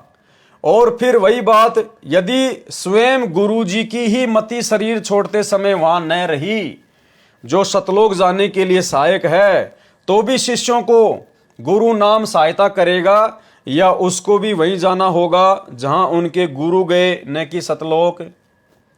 यानी सवालकर्ता सवाल कर रहा है कि जिन लोगों का सतगुरु शरीर छोड़कर जा चुका है उन लोगों को भक्ति में गुरुजी का ध्यान करना चाहिए या कबीर साहिब का? यानी आप और हमें समझा रहे हैं सतगुरु रामपाल जी भगवान कि जब मैं कल को यहाँ से वापस सतलोक जाऊंगा तो मेरे सतलोक जाने के बाद में तुम भक्तों ने किस प्रकार से भक्ति साधना करनी है।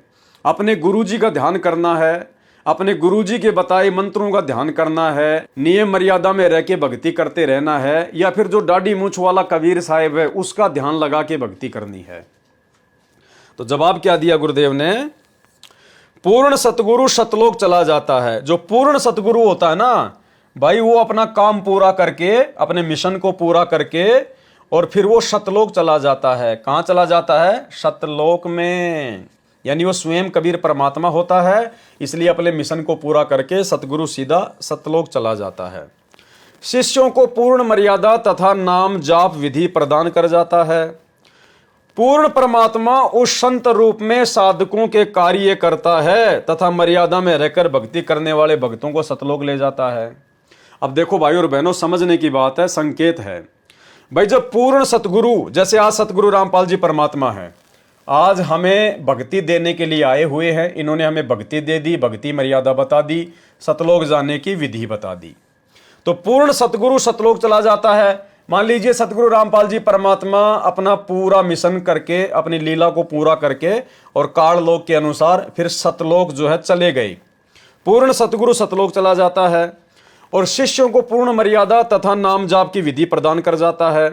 उसके बाद क्या होता है? पूर्ण परमात्मा उस संत रूप में साधकों के कार्य करता है।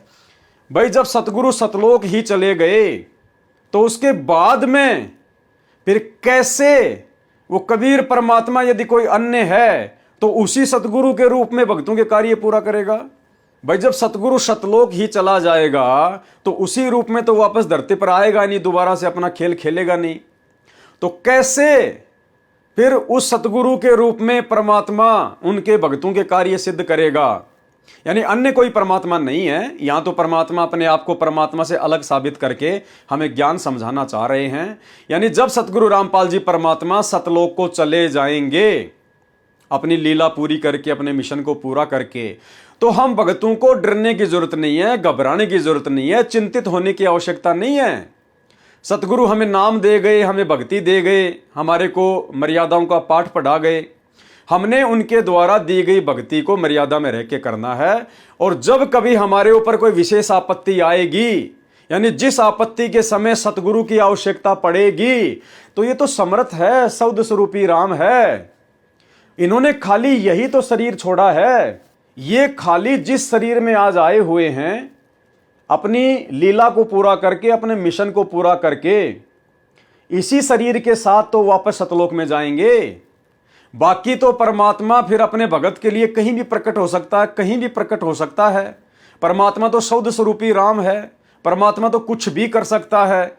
जैसे गरीबदास जी महाराज जी थे, 65 साल तक वो छुडानी में रहे और छुडानी के लोगों की नजरों में तो वो मर गए थे। लोगों ने अंतिम संस्कार कर दिया था, उनकी समाधि बना दी थी। और उसी रूप में फिर गरीबदास जी 35 साल तक सहारनपुर में रहे। तो इस प्रकार से सतगुरु रामपाल जी परमात्मा जब अपने मिशन को पूरा करके सतलोक चले जाएंगे तो हम भक्तों ने चिंता करने की जरूरत नहीं है। हमने उसी प्रकार से रहना है जिस प्रकार से हम सतगुरु के रहते सहते रह रहे हैं। हमें तनिक भी चिंतित होने की आवश्यकता नहीं है। यह शब्द स्वरूपी राम है, यह शब्द रूप में हमारे साथ में रहेगा। जैसे वर्तमान में जेल में बैठे बैठे भी हम सभी आत्माओं के साथ में है शब्द रूप में, और जब इनके सतलोक जाने के बाद कभी इनकी आवश्यकता पड़ेगी तो परमात्मा इसी रूप में तुरंत प्रकट हो जाएंगे। इसी रूप में सतगुरु रामपाल जी भगवान पुनः भगत के सामने प्रकट हो जाएंगे और परमात्मा उसके कार्य सिद्ध कर देंगे, उसके विघ्नों का नाश करेंगे। इसलिए हमने बिल्कुल भी चिंतित होने की आवश्यकता नहीं है। पूर्ण सतगुरु सतलोक चला जाता है, शिष्यों को पूर्ण मर्यादा तथा नाम जाप विधि प्रदान कर जाता है। पूर्ण परमात्मा यानी स्वयं वही सतगुरु उस संत रूप में साधकों के कार्य करता है तथा मर्यादा में रहकर भक्ति करने वाले भक्तों को सतलोक ले जाता है। तथा किनको सतलोक लेकर जाता है? जो मर्यादा में रहकर भक्ति करते हैं। और भाई सतगुरु के सतलोक जाने के बाद ये बातें दिलो दिमाग से निकाल देना कि कोई भी आत्मा पूर्णतया मर्यादा में रहकर भक्ति कर लेगी। अरे टीचर क्लासरूम में है, बच्चों को पढ़ा रहा है। जब तक टीचर क्लास में है तो बच्चे शांत हैं, बच्चे डर के मारे पढ़ रहे हैं, पिटाई के डर से। और जैसे ही टीचर क्लास से बाहर निकलता है, देखो जरा उन बच्चों को, वही एक दूसरे के साथ में हंसी मजाक, मार पीट, एक दूसरे को पैन मारना, फुट्टा मारना, लड़ाई झगड़ा करना, उछल कूद करना, बाथरूम के लिए भाग जाना, पुस्तकों को बैग के अंदर डाल देना। तो भाइयों और बहनों, सतगुरु के जाने के बाद में फिर मर्यादा बचेगी नहीं। आत्मा पूर्णतया मर्यादा में रह के भक्ति कर नहीं पाएगी। जैसे आज देख लो वर्तमान में, आज तो सतगुरु रामपाल जी भगवान धरती पर हैं और थोड़े से समय के लिए परमात्मा खाली हिसार की जेल में जाके बैठे हैं। हमारे से 100, 200, 400 किलोमीटर दूर जाके हिसार जेल में बैठ गए। और जैसे ही बरवाला कांड के बाद गुरुजी हिसार जेल में जाके बैठे, देख लो पीछे से सतलोक आश्रम मैनेजमेंट हरियाणा ने कितनी कुबद कर दी। सारी मर्यादाएं खुद भी तोड़ दी और संगत से भी तुड़वा दी। जबकि अभी तो गुरुजी सतलोक में नहीं गए, अभी तो परमात्मा धरती पर ही है। खाली थोड़े समय के लिए हिसार जेल में जाके बैठे अपने मिशन के लिए। और इतनी सी देर में, यानी धरती पर परमात्मा हमसे थोड़ा सा ही दूर हुए और इतनी सी देर में गुरुजी के बेटा बेटी भाई बंधु रिश्तेदार, ये कोऑर्डिनेटर और इनके पीछे लगी हुई लाखों की संगत, देखो इन लोगों ने किस प्रकार से 2019 में कांग्रेस सरकार का समर्थन कर दिया खुलेआम। कांग्रेस सरकार को वोट डलवा दिए, कांग्रेस की रैलियों में भक्तों को उनका कुत्ता बना दिया, जो कि भक्ति मर्यादाओं के विरुद्ध है। 2024 में उसी सतगुरु के परिवार के द्वारा, उन कोऑर्डिनेटरों के द्वारा संगत को बीजेपी का कुत्ता बना दिया गया, बीजेपी का समर्थन करवाया, नरेंद्र मोदी की रैलियों में बसें भर भर के ले गए, जगह जगह आश्रम खोल दिए, भक्तों का समय और श्वासें बर्बाद करवाई जा रही है, उनके पैसे का दुरुपयोग किया जा रहा है, इन पत्थरों में बर्बाद करवाया जा रहा है। भक्ति करनी है घर बैठ के करो ना, घर भी तो आश्रम है, लेकिन जगह जगह दुकानें खोल दी धार्मिक धंधे के लिए, हॉस्पिटल खोल रहे हैं आश्रमों में, दुनिया भर की ड्रामेबाजी कर दी उन आश्रमों में, पैसे का दुरुपयोग है। धनाना गांव में स्टेडियम बना दिया 50 लाख रुपए का। गुरुजी तो गेम देखने के लिए मना करते हैं, इन्होंने लोगों के खेलने के लिए बना दिए। गांव वालों के लिए बसें चला दी, रोडें बना रहे, एम्बुलेंस चला दी, गुंडों की सीबीआई जांच का समर्थन कर दिया, जगत के साथ यारी दोस्ती कर रहे हैं, जाट आरक्षण में भक्तों को बैठा दिया, रक्तदान दे दान के नाम पर व्यापार। अरे भाई, अभी तो गुरु सतलोक भी नहीं गया, अभी तो गुरुजी हरियाणा में ही है। इन आश्रमों से गुरुजी ज्यादा दूर नहीं है, गुरुजी अपने परिवार वालों से ज्यादा दूर नहीं है, खाली 100-200 किलोमीटर दूर हिसार की जेल में बैठे हैं। और इन्होंने इतनी सी देर में इतने पाखंड कर दिए काल प्रेरणा से। तो भाई, जिस दिन सतगुरु अपने मिशन को पूरा करके सदा के लिए सतलोक चले जाएंगे, भाई उसके बाद क्या होगा? कौन मर्यादा में रहेगा? कौन भक्ति करेगा? किसको डर रहेगा? किसी के ऊपर अंकुश ही नहीं रहेगा। इसलिए तो गुरुदेव भगवान अपने इस वीडियो में बार बार कहते हैं कि अगर तुम मेरे रहते सहते पार नहीं हुए तो मेरे जाने के बाद कभी पार नहीं हो पाओगे, क्योंकि मेरे सतलोक जाने के बाद तो तुम्हारे ऊपर कोई अंकुश नहीं होगा, कोई डर नहीं होगा। सुनिए सत्संग। चलो मान ले ईब आपने सुख भी हो गया, रह भी गए, और कंटिन्यूस 5-6 जन्म आपके मनुष्य के भी हो जाएंगे इस कमाई थे वर्तमान के भक्ति से।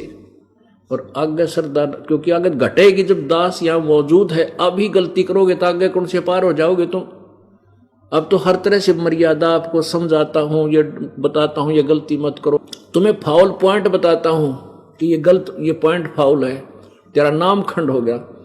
तो अब भी जर रह जाओगे तो फिर आगे कैसे पार होगे तुम?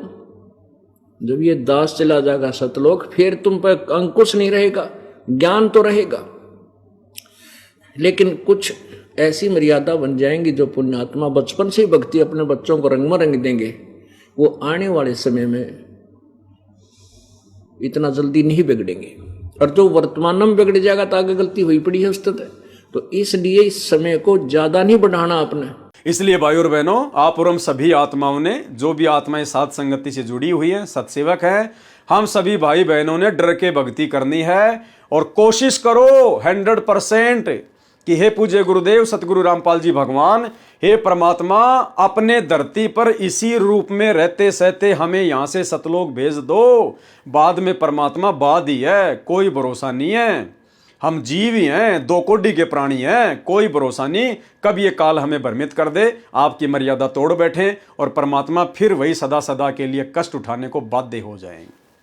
तो भाई और बहनों, ये पुस्तकों में बहुत सारी बातें हैं, ये गूढ़ रहस्य हैं, इनको हमने बहुत ही सावधानी से पढ़ना है और अपने जीवन में अमल भी करना है। और हमने बहुत ही, क्योंकि ये बहुत ही सूक्ष्म पॉइंट हैं भाई और बहनों, हमने इन चीज़ों को हल्के में लेके नहीं चलना है। पूर्ण सतगुरु सतलोक चला जाता है, शिष्यों को पूर्ण मर्यादा तथा नाम जाप विधि प्रदान कर जाता है, पूर्ण परमात्मा उस संत रूप में साधकों के कार्य करता है तथा मर्यादा में रहकर भक्ति करने वाले भक्तों को सतलोक ले जाता है।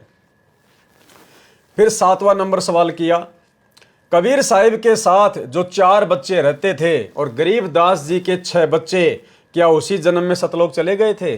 फिर सवालकर्ता ने सवाल किया कि गरीबदास जी के तो 6 बच्चे थे, 2 लड़की और 4 लड़के, और कबीर जी के भी 2 बच्चे थे, एक कमाल नाम का लड़का और कमाली नाम की लड़की, क्या वो उसी जन्म में पार हो गए थे?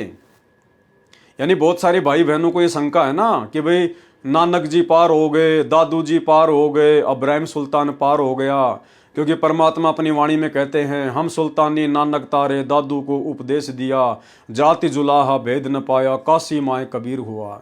तो दास को परमात्मा ने प्रेरणा की और दास ने बहुत सारी वीडियो बना के आप भाई बहनों को समझाया कि भी भक्ति का प्राइम टाइम तो परमात्मा ने पिछली पीढ़ी को निश्चित कर रखा है। अरे जब आवे 5505 तब ये वचन मेरा होगा साचा, 5000 अरु 500 जब कलयुग बीत जाए, महापुरुष फरमान तब जग तारन को आए। जीव आत्माओं को पार करने का समय, पूर्णतया सतलोक भेजने का समय तो ये कलयुग की बिचली पीढ़ी है। आज से पहले जितने भी 64 लाख शिष्य थे परमात्मा के, वो सब के सब काल के जाल में रहे। तो नानक जी भी तो 64 लाख में थे, वो कहां से पार हो जाएंगे? कमाल और कमाली भी तो 64 लाख में थे, वो कहां से पार हो जाएंगे? और गरीबदास जी की जो 6 संतान थी, तो गरीबदास जी का पंथ 12वां पंथ है, और 12वें पंथ में तो काल का फुरमाना चलेगा, क्योंकि काल कहता है कि द्वादश पंथ नाम जो ले ही, द्वादश पंथ यानी 12वां पंथ, द्वादश पंथ नाम जो ले ही हमरे मुख में आन समोई। यानी गरीबदास जी के पंथ में जो व्यक्ति नाम दीक्षा लेगा वो तो असंख्य जन्म पार नहीं होगा, वो तो पार हो ही नहीं सकते। लेकिन यहाँ सतगुरु रामपाल जी भगवान अपने आप को छुपाएंगे, क्योंकि परमेश्वर ने देखो हमसे भक्ति करवानी है। और जब हम शुरुआत में परमात्मा के सत्संग सुनते हैं तो परमात्मा तो छोटे बच्चे से लेकर और जिसको सार नाम तक मिल गया उन सब के लिए सत्संग करते हैं। तो परमेश्वर कभी ये नहीं कहेंगे कि वो पार नहीं हुए, परमात्मा तो ये कहेंगे कि वो पार हो गए। लेकिन पार कहाँ तक हुए? वो पार केवल इतने हुए कि उनको दोबारा से मनुष्य जन्म मिलता हुआ आ रहा है, और वर्तमान में वो सभी 64 लाख आत्माएं इस कलयुग की बिचली पीढ़ी में फिर से आएंगी, फिर से मनुष्य जन्म लेंगी, सतगुरु रामपाल जी की भक्ति करेंगी, और अगर पूर्ण मर्यादा में रहेंगी तो वो सतलोक जाने की अधिकारी बनेंगी। कबीर साहिब के साथ जो 4 बच्चे रहते थे, कबीर साहिब के साथ में 4 बच्चे नहीं रहते थे, केवल 2 ही थे। और गरीबदास जी के साथ 6 क्या उसी जन्म में सतलोक चले गए थे? तो गुरुदेव ने उत्तर दिया है, ये आपके अधूरे ज्ञान का ही प्रमाण है। क्यों? क्योंकि आपने कबीर साहिब जी के 4 बच्चे लिखे हैं, जबकि उनके 2 मुंह बोले बच्चे थे, कमाल और कमाली। ये आपके अधूरे ज्ञान का ही प्रमाण है। कबीर साहिब का कोई बच्चा नहीं था और न ही कोई उनकी पत्नी थी, यानी जो 2 बच्चे उनके साथ में थे वो केवल उनके मुंह बोले थे। परमेश्वर ने मुर्दे से जिंदा किया था और फिर भक्ति के लिए अपने साथ में रखा था। 2 बच्चों जिनका नाम कमाल लड़का तथा कमाली लड़की को मृत को जीवित करके अपने पुत्र व पुत्री के रूप में साथ रखा था। अब परमात्मा ने यह जवाब नहीं दिया जो उसने पूछा, क्या उसी जन्म में सतलोक चले गए थे? यानी कबीर जी के साथ में जो कमाल और कमाली थे और गरीबदास जी के 6 बच्चे थे, क्या उसी जन्म में सतलोक चले गए थे? तो इसका जवाब गुरुदेव भगवान ने इस उत्तर में कहीं नहीं दिया, ये आप और हमारी कॉमन सेंस के ऊपर छोड़ दिया परमात्मा ने। यानी उनमें से कोई भी पूर्णतया मोक्ष प्राप्त नहीं हुआ। कमाल तो गुरुद्रोही हो गया था, गुरुद्रोही तो योगों योगों तक नरक में जाता है, और बाकी जो आत्माएं थी, जो कमाली थी और जो गरीबदास जी के 6 बच्चे से जो भक्ति पर लगे हुए थे, उनको परमात्मा अवश्य वर्तमान में मौका देगा, मनुष्य जन्म देगा। अगर भक्ति करेंगे, मर्यादा में रहेंगे तो पार होंगे। और साथ में परमात्मा ने गरीबदास जी के विषय में एक सत्संग में बताया कि उनके 2 परम शिष्य थे, संतोष दास और बनखंडी दास, उनके परम शिष्य थे। और वो भी केवल इतने पार हुए कि उनको भी फिर से मनुष्य जन्म लेना पड़ेगा। यानी जब गरीबदास जी के दोनों परम शिष्य ही पार नहीं हुए, सतलोक नहीं जा पाए, तो भला उनके बच्चे कहां से पार हो जाएंगे? क्योंकि बच्चे तो वैसे भी दृढ़ होकर भक्ति पर नहीं लगते। तो सुनिए छोटा सा सत्संग। अब इन बेराह गरीबदास जी आए थे, 2 संतों का प्रमाण मिला है जो सारे हरियाणा में पार हुए। एक संतोष दास, एक कलाहौड़ के अंदर उसका बनखंडी दास, उन दोनों आके वहां आश्रम बने हुए। वो भी इतने पार हुए से वो फिर जन्म लेना से उन्होंने। यानी हम डटते नहीं संत की मर्यादा पे और फिर दोबारा उनको पार करेंगे। तो अब बताओ ईब हम भी फेल हो ऐसा, हम तो कुछ भी जीव नहीं, उनकी आंख सामने बंद भगवान खुद आए, उन पर विश्वास नहीं किया हमने, इसी प्रकार नहीं मानते, क्योंकि हम फिर उन संतों के चक्कर में पड़े हैं जिनको बड़ी बड़ी जटार लटार धारावाहिक वो चालान से तन्यों को नारा संत तो वो सब, ये तो एक साधारण जाट से, ये तो जमींदार मेरे हार, ये तो फलानी का दो छोरा से, ये तो दोता है ना हमारे गांव का। गरीबदास ने न्यों कहा करते, राज वहां मंदिर बड़ा का माथा टेका सा नाक रगड़े से उसके आगे जा गए। और ये फेल होता, भगवान आता है तो क्या सींग लगा का आवेगा या कोई और काम करके आवेगा, वो कारण होता है। पर उस समय हम फेल हो जाते हैं, फिर उड़ा मंदिर बनाते हैं, मूर्ति लावा सा, फिर पूजन लाग जावा, समय जब मानते नहीं उसकी एक भी। अरे एक मान लेते तो एक का पार कर दे, इतना बड़ा ग्रंथ लेके बंदी छोड़, क्या उन्होंने बताया नहीं होगा, क्या उन्होंने समझाया नहीं होगा, दुनिया को बहुत कहा होगा। पर हमारा जो उल्टी बुद्धि फेर रखी काल ने, या सुलटी होना मुश्किल से, भक्ति मुश्किल नहीं है। मकर तार में ही मैदान, सूर्य संत पहुंचे सुजान, बैते को बैजान न दे, सतगुर पूरे खेवट हैं, शब्द अतीत हमारी जात, गरीब दास गुदा ना गात, शब्द अतीत हमारी जात, गरीब दास गुदा ना गात। सत साहिब। फिर सवालकर्ता ने 8वें नंबर का सवाल किया सतगुरु रामपाल जी परमेश्वर जी से, कबीर साहिब तो पूर्ण ब्रह्म है, क्या गरीबदास जी कोई साधारण आत्मा थी? गरीबदास जी को भी कबीर साहिब जितना ही लगभग आदर दिया जाता है, इसका कारण? उत्तर दिया गुरुदेव ने, कबीर साहिब पूर्ण परमात्मा है तथा गरीबदास जी भक्ति अधिकारी आत्मा थी, और कबीर साहिब से उपदेश प्राप्त करके वह भी परम आत्मा अर्थात श्रेष्ठ आत्मा हो गई थी। देखो, परमात्मा से ज्ञान प्राप्त करके कोई भी परमात्मा नहीं बन जाता। परमात्मा कहते हैं जीव जीव होता है, पीव पीव होता है, पीव यानी परमात्मा। लेकिन वो जीव जो पीव के संपर्क में आता है तो उसके थोड़े बहुत गुणों से युक्त हो जाता है। जिस प्रकार चुंबक चुंबक ही होती है, लोहा लोहा होता है, लोहा कभी चुंबक नहीं बन सकती, लेकिन ज्यादा समय तक वो लोहा चुंबक के संपर्क में आने के कारण, चुंबक से चिपके रहने के कारण थोड़े बहुत चुंबकीय गुण उसमें भी आ जाते हैं, लेकिन वो थोड़े समय के लिए होते हैं, फिर वो लोहा का लोहा रह जाता है। लेकिन यहां क्या कह रहे हैं परमात्मा? क्योंकि गरीबदास जी स्वयं ही कबीर परमात्मा थे, लेकिन वो एक भगत की भूमिका में यहां आए थे, इसलिए उनको पूर्ण परमात्मा की संज्ञा नहीं दी जा सकती। जिस प्रकार काशी में कबीर जी पूर्ण परमात्मा के रूप में प्रकट थे, और जो केशव बंजारे के रूप में आए थे वो भी कबीर परमात्मा ही थे, लेकिन केशव बंजारा को परमात्मा की संज्ञा नहीं दी जा सकती, क्योंकि उनका रोल अलग था और कबीर जी का रोल अलग था।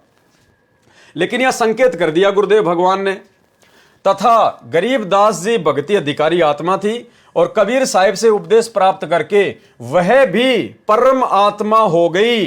परम आत्मा का मतलब होता है परमात्मा, एक होती है आत्मा, एक होता है परमात्मा।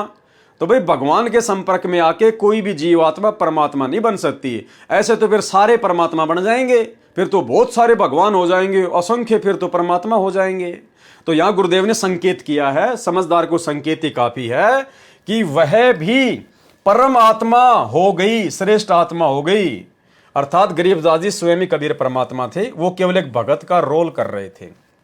जिन्होंने पूर्ण परमात्मा कबीर साहिब की महिमा का एक सदग्रंथ साहिब रचा और जिसके आधार पर अब ये अनमोल सत्य ज्ञान हमें प्राप्त हुआ, इसलिए गरीबदास जी आदरणीय हैं। गरीबदास जी भले कबीर परमात्मा थे, लेकिन वो आप और हमारे लिए आदरणीय हैं, पूजनीय नहीं हैं। तथा कबीर साहिब पूजनीय हैं। पूजनीय कौन है? कबीर साहिब। कौन कबीर साहिब? वो कबीर परमात्मा जो आज सतगुरु रामपाल जी के रूप में धरती पर प्रकट हैं, जिनका वैदिक नाम है कबीर परमात्मा। पूजनीय केवल हमारे लिए कबीर परमात्मा है, यानी वक्त गुरु ही पूजनीय होता है, क्योंकि वक्त गुरु कबीर पंथ में स्वयं कबीर परमात्मा ही होता है। बाकी चाहे गरीबदास जी हो, चाहे नानक जी हो, चाहे दादू जी हो, ये सब हमारे लिए आदरणीय हैं, पूजनीय नहीं है। इसलिए हम इनको दंडवत प्रणाम भी नहीं कर सकते। हम किसी भी आदरणीय को दंडवत प्रणाम नहीं कर सकते। जैसे हम भक्तों के लिए हमारे माता पिता भी आदरणीय हैं, लेकिन पूजनीय नहीं है, इसलिए हम उनको दंडवत प्रणाम नहीं कर सकते।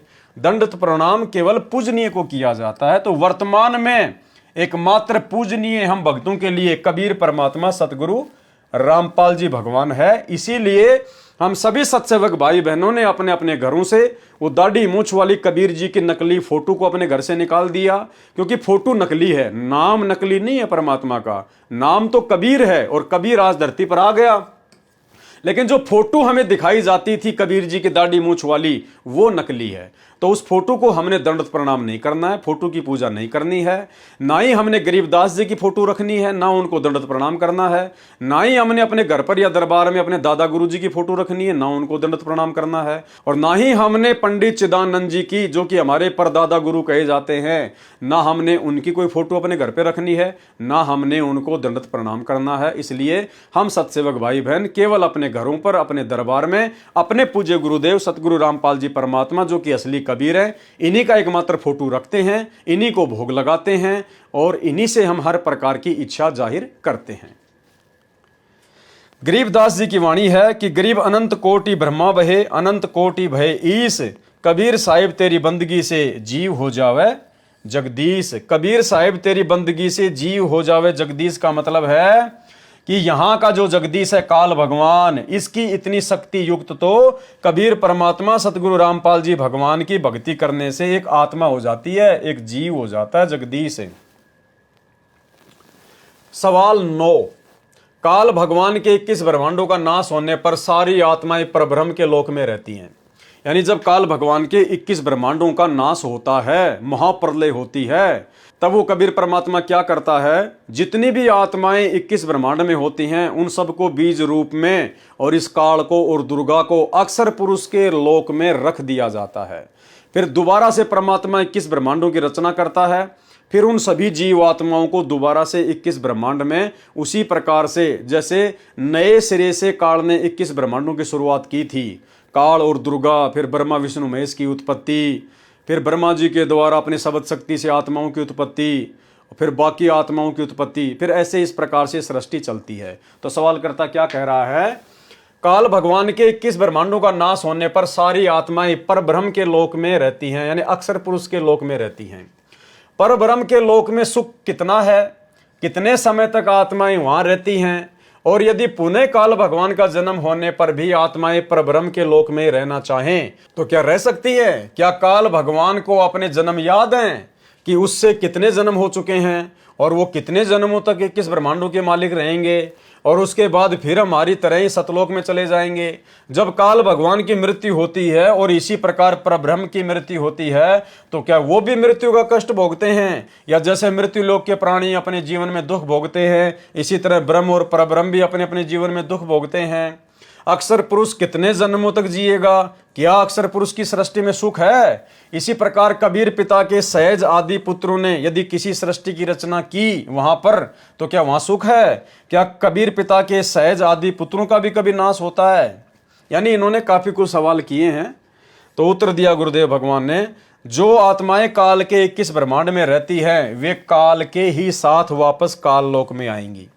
जब दोबारा से परमात्मा काल के 21 ब्रह्मांडों में सृष्टि की रचना करेगा तो अक्षर पुरुष के लोक से काल के साथ वो सभी आत्माएं जो पहले काल के 21 ब्रह्मांड में थी वो काल के साथ ही वापस आ जाती हैं।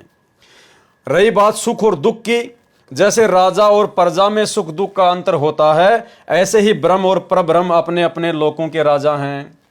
जैसे हम प्रजा हैं और भारत का प्रधानमंत्री राजा है तो प्रजा और राजा को कितना सुख दुख होता है, उसी प्रकार से ब्रह्म और ब्रह्म के अधीन जितने प्राणी हैं उनको और परब्रह्म यानी अक्षर पुरुष और उसके अधीन जितनी आत्माएं हैं उनको वैसा ही सुख और दुख समझना चाहिए। जो आत्माएं काल के 21 ब्रह्मांडों में रहती हैं वे काल के ही साथ वापस काल लोक में आ जाएंगी। जैसे राजा और प्रजा में सुख दुख का अंतर होता है ऐसे ही ब्रह्म और परब्रह्म अपने अपने लोकों के राजा हैं।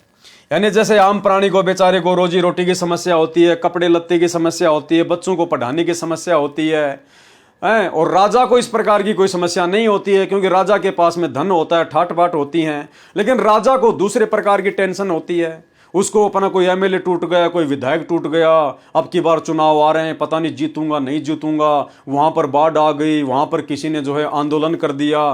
तो राजा हमेशा अपनी गद्दी को अपने पद को लेकर चिंतित रहता है, टेंशन में रहता है। बाकी उसको खाने पीने की टेंशन नहीं, आम आदमी को खाने पीने की टेंशन रहती है। तो इसी प्रकार दुखी यहां पर ये ब्रह्म भी है और परब्रह्म भी है, दुखों में अंतर है। और दुख फिर भी होता है। सहजदास आदि पुत्रों का विनाश नहीं होगा, क्योंकि वे अब सावधान हो गए हैं, क्योंकि उन्होंने काल की दुर्दशा देख ली है। अब वे ऐसी गलती नहीं कर सकते। फिर उस जिज्ञासु भगत ने सतगुरु रामपाल जी परमेश्वर जी से सवाल किया। सवाल नंबर 10, शेरा वाली माता काल भगवान के श्राप से द्रौपदी बनी और उसको नरक भी जाना पड़ा। कुंती पुत्रों को तो नरक इसलिए जाना पड़ा, यानी पांचों पांडवों को तो इसलिए नरक जाना पड़ा कि उन्होंने युद्ध में हिंसा की और बहुत सारे लोग मारे।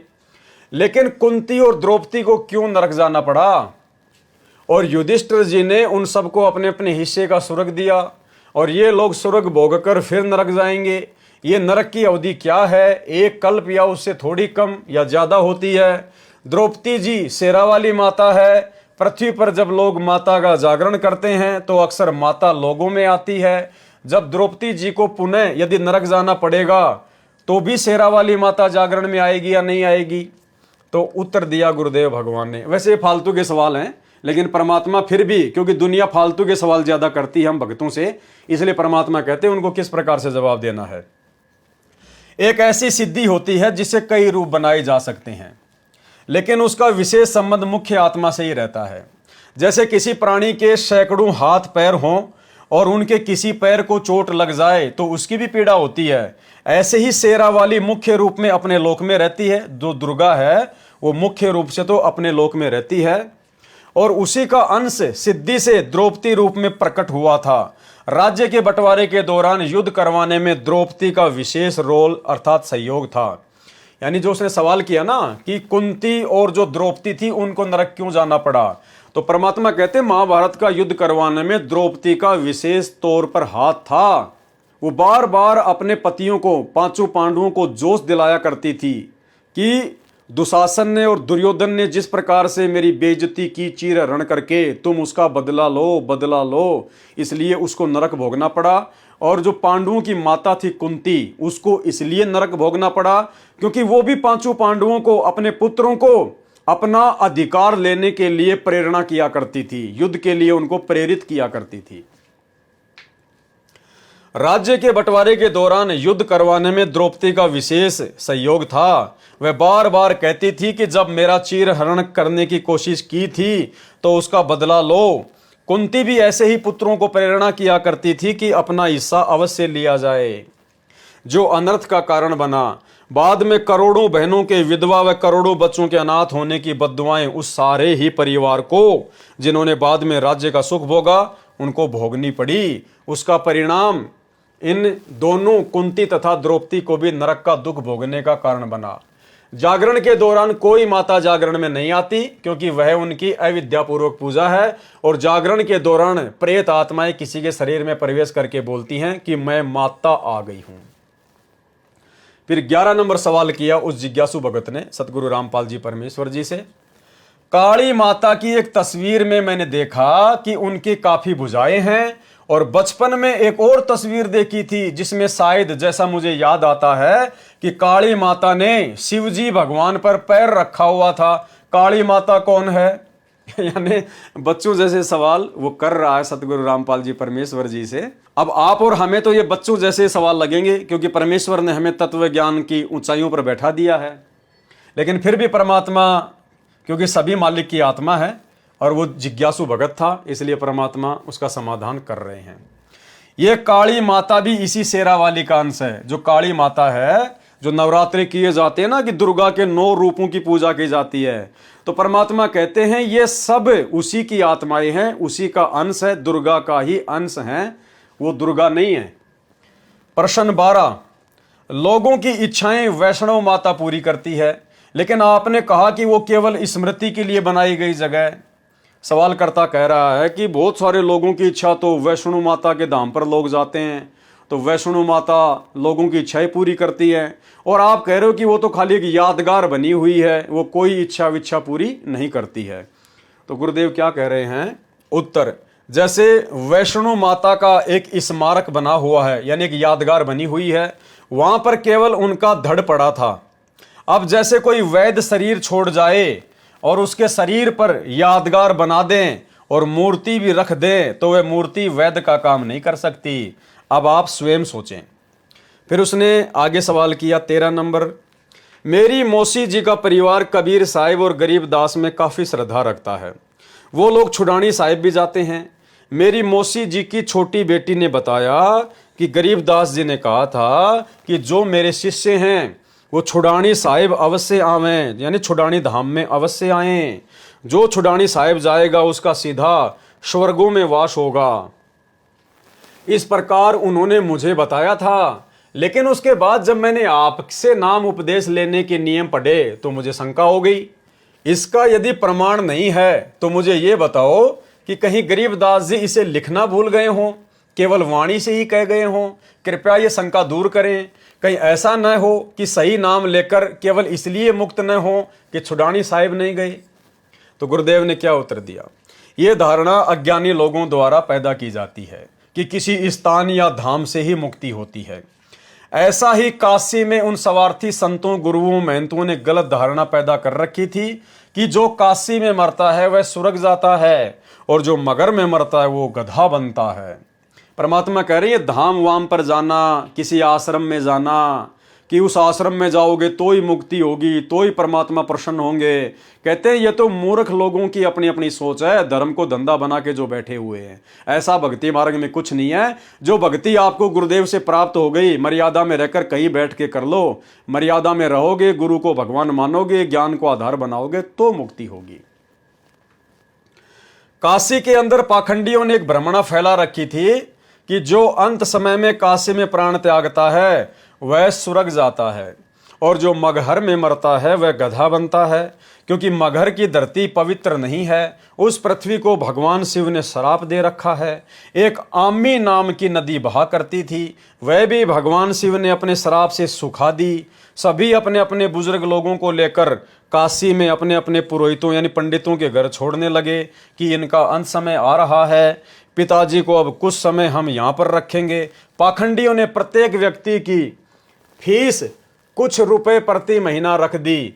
वह धन भी पहले जमा कराते, उन पंडों का भी पेट भरते और अपने माता पिता को भी वहां रखते और फिर वे वहां पर मर जाते। कुछ समय के बाद वहां पर भीड़ होने लगी, यानी उन बुजुर्गों की फिर जो है वो काशी में भीड़ होने लग गई। इतनी भीड़ होने लगी कि कहीं स्थान नहीं रहा। इतने बूढ़ों की व्यवस्था कैसे हो। पहले तो पैसे के लालच में आफत मोल ले ली। अब उन नादान पंडित पुरोहितों ने सोचा कि यहाँ पर तो दुनिया ही इकट्ठी होने लग गई, इनकी व्यवस्था हो नहीं पाएगी, इनको रख नहीं सकते। उन्होंने क्या स्कीम बनाई, मनुष्य काटने का हत्था बना दिया। उनको करोत कहा जाता था। वह गंगा के किनारे बनवा दिया। ऊपर से करोत आए और नीचे गर्दन रख दे और वह करोत गर्दन काट देता था और फिर वे उसको गंगा में धक्का दे देते थे। ऐसा कसाईयों जैसा काम इन हिंदू धर्म के मार्गदर्शकों ने किया। वे प्रभु प्रेमी आत्माएं मुक्ति हेतु गर्दन तक प्रभु के निमित्त देना स्वीकार करके उस साधना पर भी आश्रित हो गए। हिंदू गुरु ब्राह्मणों ने कहा कि यदि किसी ने जल्दी स्वर्ग जाना हो तो भगवान की तरफ से करोत आया है, जो उससे अपनी गर्दन कटवा लेगा वह शीघ्र स्वर्ग चला जाएगा। कुछ रुपए टिकट फालतू लगा दी, वह हत्ता बना दिया, तो वह भी स्वीकार कर लिया श्रद्धालुओं ने। परमात्मा को चाहने वाली आत्माओं की कमी नहीं है, परंतु मार्ग सही नहीं मिलने से नरक भोगा। कबीर साहिब इन धार्मिक लोगों का धर्म की आड़ में जुल्म करने का भांडाफोड़ करने लगे।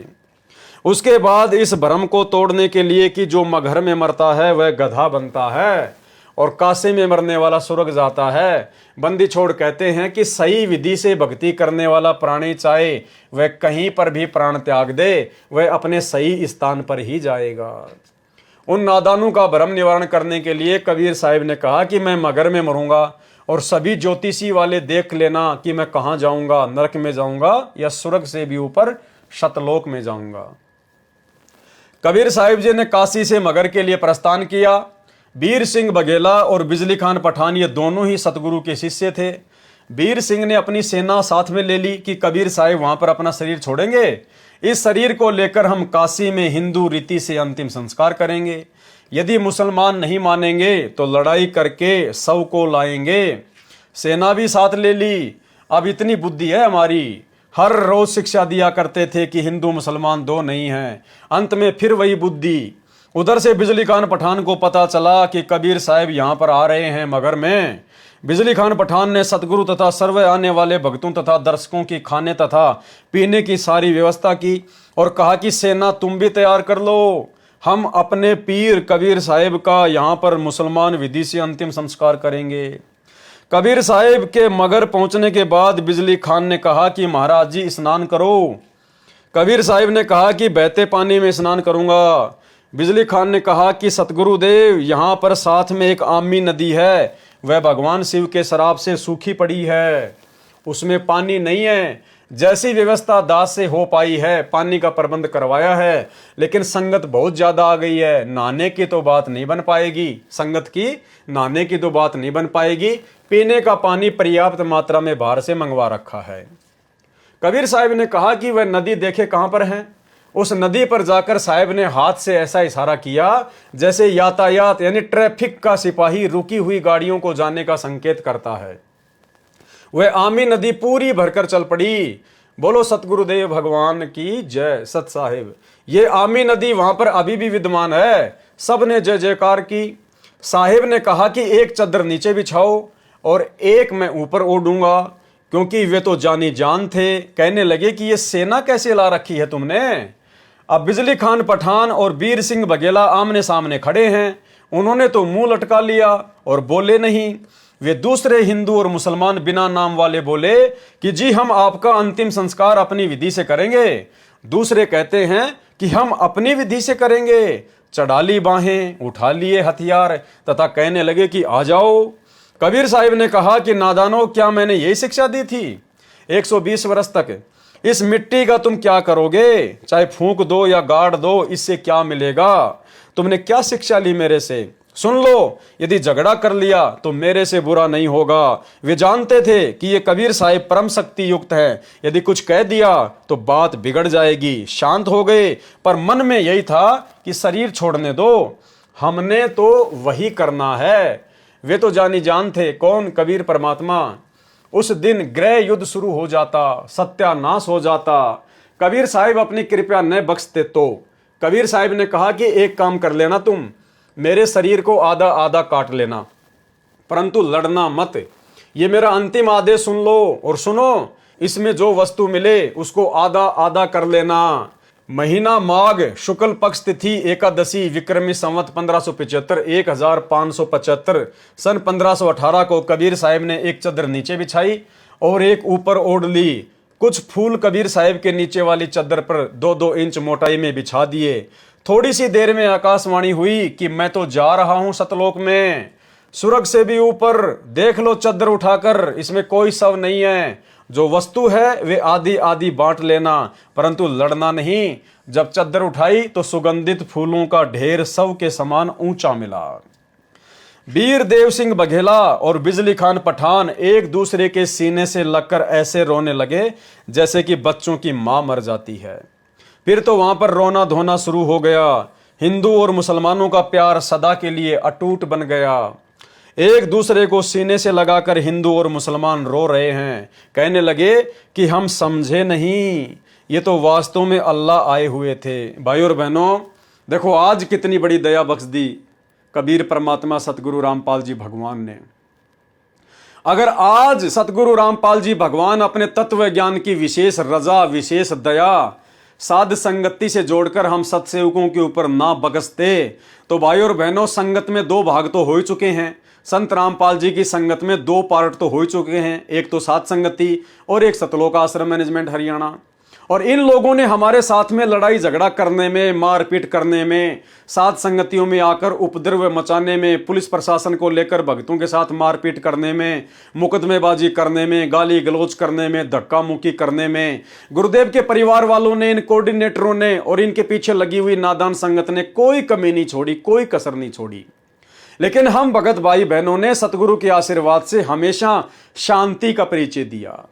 हम भाई बहनों ने हमेशा हाथ जोड़े, हमने उनकी गालियां खाई, हमने उनकी मार पिटाई खाई, हमने उनके झूठे मुकदमे झेले, हम लोग जेल गए, लेकिन हमने ना उनको गाली दी, ना धक्का मुक्की की, ना हमने उनके साथ में कभी कोई मार पिटाई की, हमने तो सोचा भी नहीं। तो भाई और बहनों, यदि आज इस कलयुग की बिचली पीढ़ी में सतगुरु रामपाल जी भगवान का विशेष VIP आशीर्वाद, विशेष सद्बुद्धि यदि साध संगति से जुड़ी हुई आत्माओं के ऊपर ना होती, तो भाई और बहनों आज ये गृह युद्ध छिड़ जाता, गृह युद्ध।